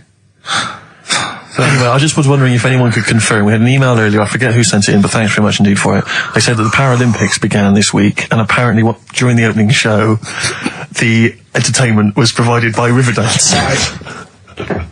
Now, I don't know if that, I can neither confirm nor deny that, but it does seem rather tactless. Let's play a tune. Ricky Gervais. Don't put my name to this last link. Don't put my name to this last link. Ricky.Gervais, xfm.co.uk. Oh. Magic, Virgin, if you're listening, we are available probably sooner than we thought. Making plans for Nigel. XTC on XFM 104.9. Well, you seem a little bit happier now. Oh, yeah. It was alright. I'm a bit worried. Like I say, the last thing that we just talked about, I don't want people thinking, we're having a go at anyone, because it does do me head in. Because I'm the one who always has to deal with it as well when people do. What? We're just having a chat about tennis and stuff. Yeah, the little fellas in the wheelchair, as you put it. Yeah, what are you worried about? Just that they think we're having a go and that, because sometimes I do have to take calls and deal with all this stuff, right? You don't see that. You don't see the hassle I have to go through. No, but I don't often say things where I'm likely to get a complaint from someone. But I'm just saying it wasn't meant to be taken badly, do you know what I mean? You're allowed to say you thought the quality of tennis, because they were confined to a wheelchair, was poorer than, say, Sampras versus Agassi. I don't think that's in question. It wasn't as good a game of tennis. That's what all you were saying. You weren't saying they shouldn't play or... Wreck the grass. Right mess. Well, stop while you're ahead. I'm just saying as well. I can confirm, incidentally, we've had several emails, I can confirm that Riverdance opened the Paralympics in Dublin recently. So I'm sure that was very good, very entertaining. Leave it then. Yeah, no, I'm sure it was entertaining. They're very good. Who was it that thought? Was it Jimmy that thought it was short for Paraplegic Olympics? Really? I've no idea. Yeah, it's Parallel Olympics, isn't it? It's yeah. Right. But as we pointed out, that would be pretty much blow football. Yeah. There wouldn't be many sports in the Paraplegic Olympics. It stands for parallel Olympics. I'm educating, Carl. Don't let me like that. I'm educating. I'm not saying funny little fellas in wheelchairs putting up the grass. What? I'm always educating. I'm always telling you about stuff that I learn about and that. That you get offhanded over, and it's about a monkey who became king. No. So No? Have you got monkey news this week? Got a little bit of monkey news coming up. What does he do? Drive to Spain, rob a bank, or get married? No, we're done all them, haven't we? We have done all them. Yeah, it's a good one. It's a good one. And in fact, it's a bit related to what we've been talking about in a way. Oh, God. That's good. That's okay. Last week, after your nervous breakdown, you went to Hastings. Yeah. Can I ask, why the hell did you go to Hastings? It's so arbitrary. What do you mean? Why go to Hastings? You lost him on arbitrary. Why did you choose that above all other places within... It's amazing, isn't it? You look at his face when you say a word that, you know, he doesn't understand, and it just goes dead. It's like when your computer freezes. Yeah, it is like that, yeah. Is there an equivalent to Control-Alt-Delete when Carl just doesn't understand, so we have to press, like, knob, bollock, finger up arse. It takes him out of his sort of stupid, doesn't it? Now, that's three things to press, but you've only got two hands, so... Wow. Yeah, I know. God, what would I do? I'd have, hold on, so I could have the thumb of my right hand, pop that up his arse. I'd have probably my index finger of my left hand on his knob. How would I press his testicles? What would I use? I'd have to use some other part. Shall we try it? Yeah, let's go around there. Let's about. Look, come on. What? Sit down. I think it's time you had a little kiss. Sit down. So well. I've already had a little... What happened, Carl? He loves it. I'm just going to give you a little kiss. Just for the webcam. Right, hurry up then. All right, on the lips. No, not on. Oh, come on. Oh, God. I love it because he hates it so much. You wouldn't get that radio on. But maybe I could have kissed Chris Moyles. What? I could have kissed Chris Moyles on Radio 1. Milesy. Give Milesy a little kiss for all his good work. Do you enjoy that?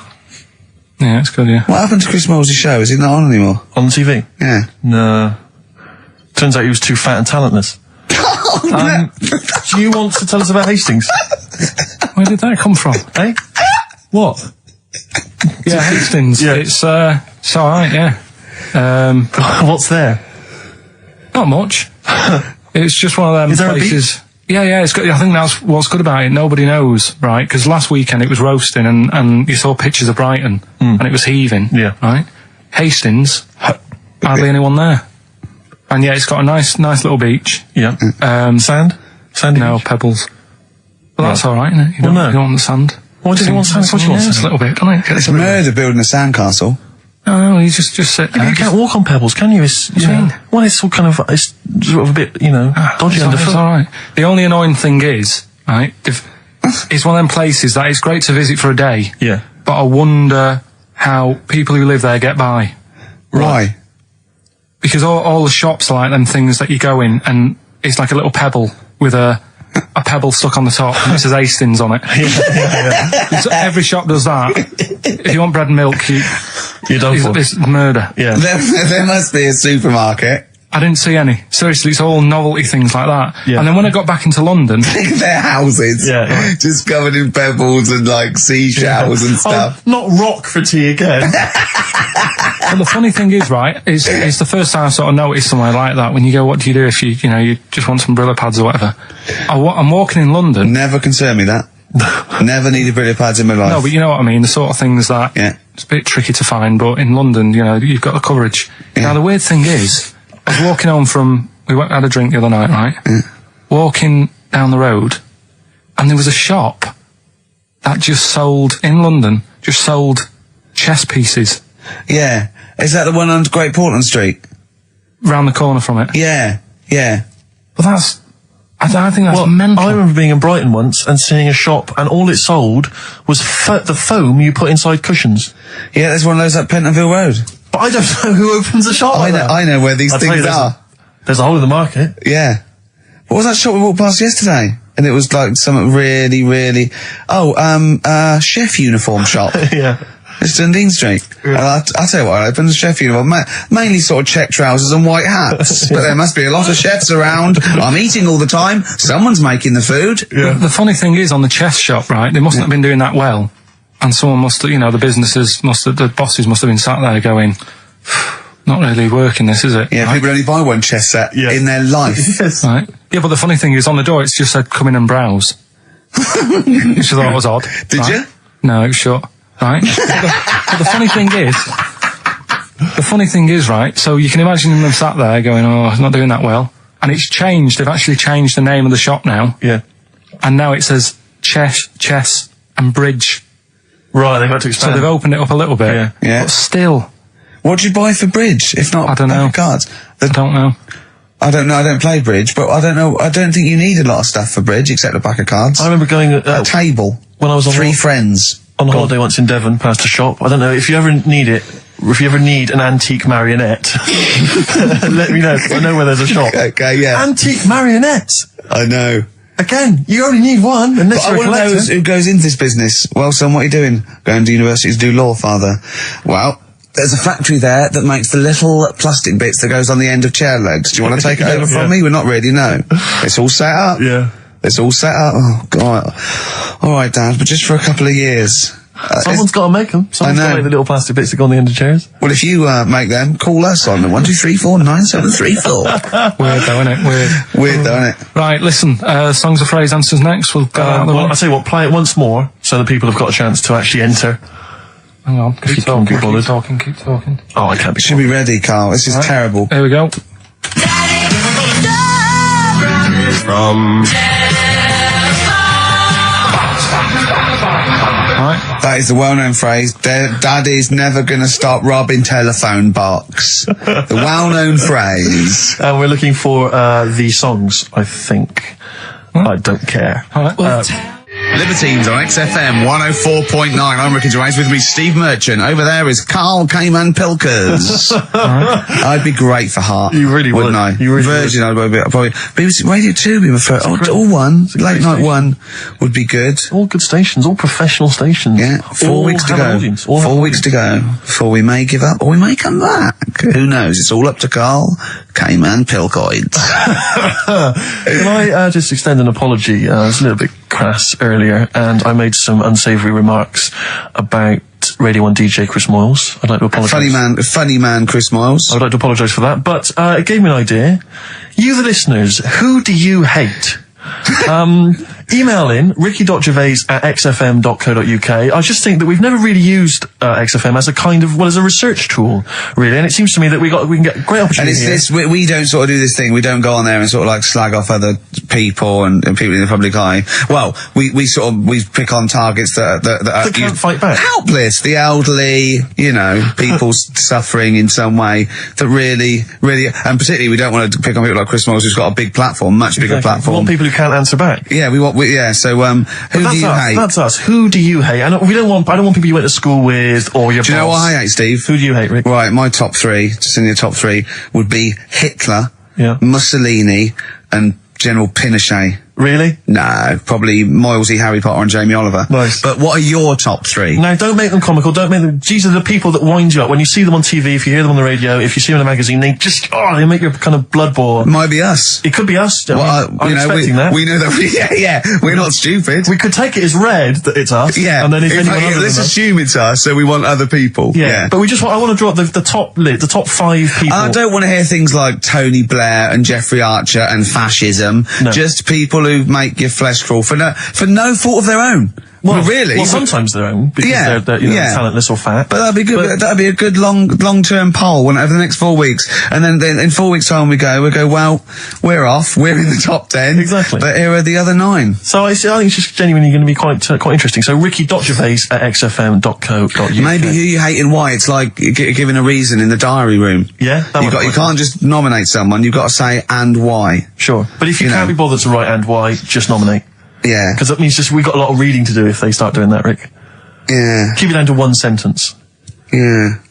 So the reason to be so-and-so because they can't walk. Something like that. Sure. Maybe. Now then, we were playing earlier songs of phrase. We have had... I mean, the answers I could literally count on the fingers of one hand. Now the right answers, even less so. But do you want to play it once more, Carl? Oh, God. From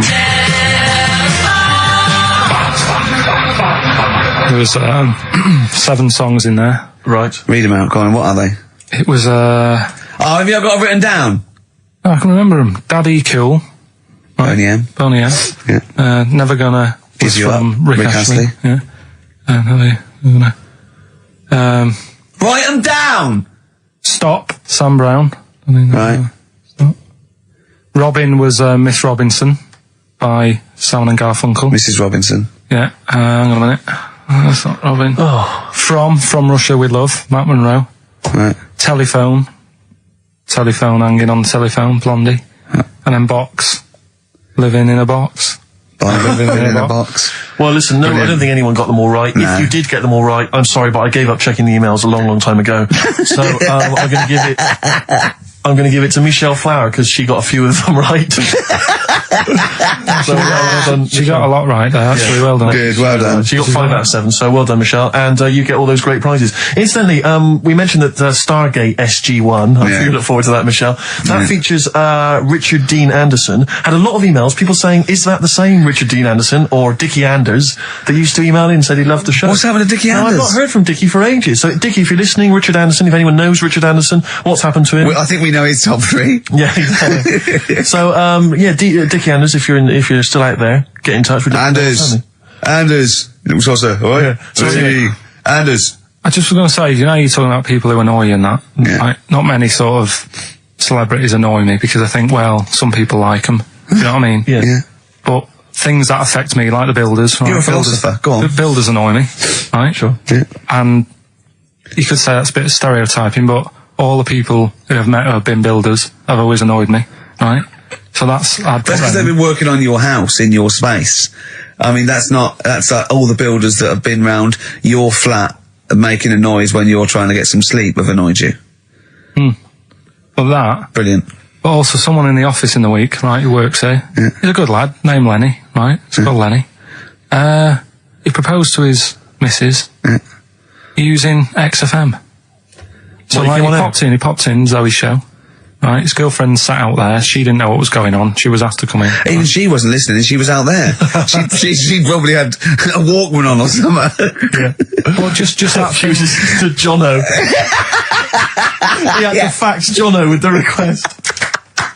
Dear Jono, I am broadcasting from Mexico at the moment. My girlfriend's listening to you. Oh God, London's hot 106.2. Great stuff. But it's just that thing of like abusing your position. I think annoys me. Do you know what I mean? Yeah. Because I just was thinking, if he worked for a cab company, would he have done that over? That's one of my hates. I mean? People who abuse. Do you know what I hate? Dictators who have just sort of like they've got there by unfair means. Now they're sort of like hurting the little people and that. Really? Yeah, that's what I hate the most. Yeah. Do you know what I don't like? What? Famine. No, it winds me right up. Famine and disease. Oh, you're so annoyed with it. Tune from Wilco. This is called I'm the Man Who Loves You from their album Yankee Hotel Foxtrot. XFM 104.9. Who do you hate? Ricky.Gervais, xfm.co.uk. Fascists. Wilco from their album Yankee Hotel Foxtrot, and that's a song called I'm the Man Who Loves You, XFM 104.9. Isn't that brilliant? Van Dando, All My Life. Beautiful. On XFM 104.9. Well, that's nearly it. It's the big one. It's what people tune in for. They probably tune in about 10 to these days. For Monkey News. With, Karl Pilkington. Can we hear the jingle? Only 4 to go. Oh, chimpanzee, that Monkey News. Right, this one's about it's been emailed into me. Right. I haven't really had time to check it out this week. No, you're joking. Been busy. Ooh, I hope it's not stupid. Goes back to 1908, and the person's saying it's a good story and that, and they're surprised they haven't picked up on it yet. Right. The Olympics, right? In 1908 in London. Apparently it was meant to happen in Italy, but it was cancelled. Don't know why. Right, and it happened in London. Anyway, 400 metres. Right, it was meant to... there was a fella who was going to do the run, right, and the favourite to win it was this Bulgarian guy, right? Who was like a newcomer. Okay, these are a few things it cannot be. 1, he injures himself, so a monkey steps in and wins. 2, he does a drugs test, it turns out that he is a monkey. So if it's either of those, Right, I'm gonna go mad. So anyway, so the fella, right, this favourite, everyone's putting the money on him, thinking, yeah, he's going to do it. Is he hairy? Is this bloke hairy? So anyway, so the race happens, Yeah. and everybody's lined up, ready to run. And, you know, everyone's saying, yeah, he's going to win, he's going to win. Then suddenly, a bit of murmuring going on, people going, oh, what's going on here? Right. He's eating a banana. And there's a fella in the lane next to him, Yeah. right, he's going up, who's that? He doesn't look familiar. Oh, Christ, Carl. You go. Right, doesn't look familiar. Who's he? It's, you know, Weird. What's Weird, going on? isn't it? What's going on? What's Yeah. going on? Yeah, what is it? What is it? Or who is it? I mean, not what is it? So they go in. So they say, well, he might not be that any good. Do you know what I mean? He might not be good. He might. It's Just a bit short, isn't he? Doesn't matter. He's only 3'6", and he's hunched over on his knuckles. So, I didn't realise it was fancy dress. yeah. So I don't think he's going to be any good.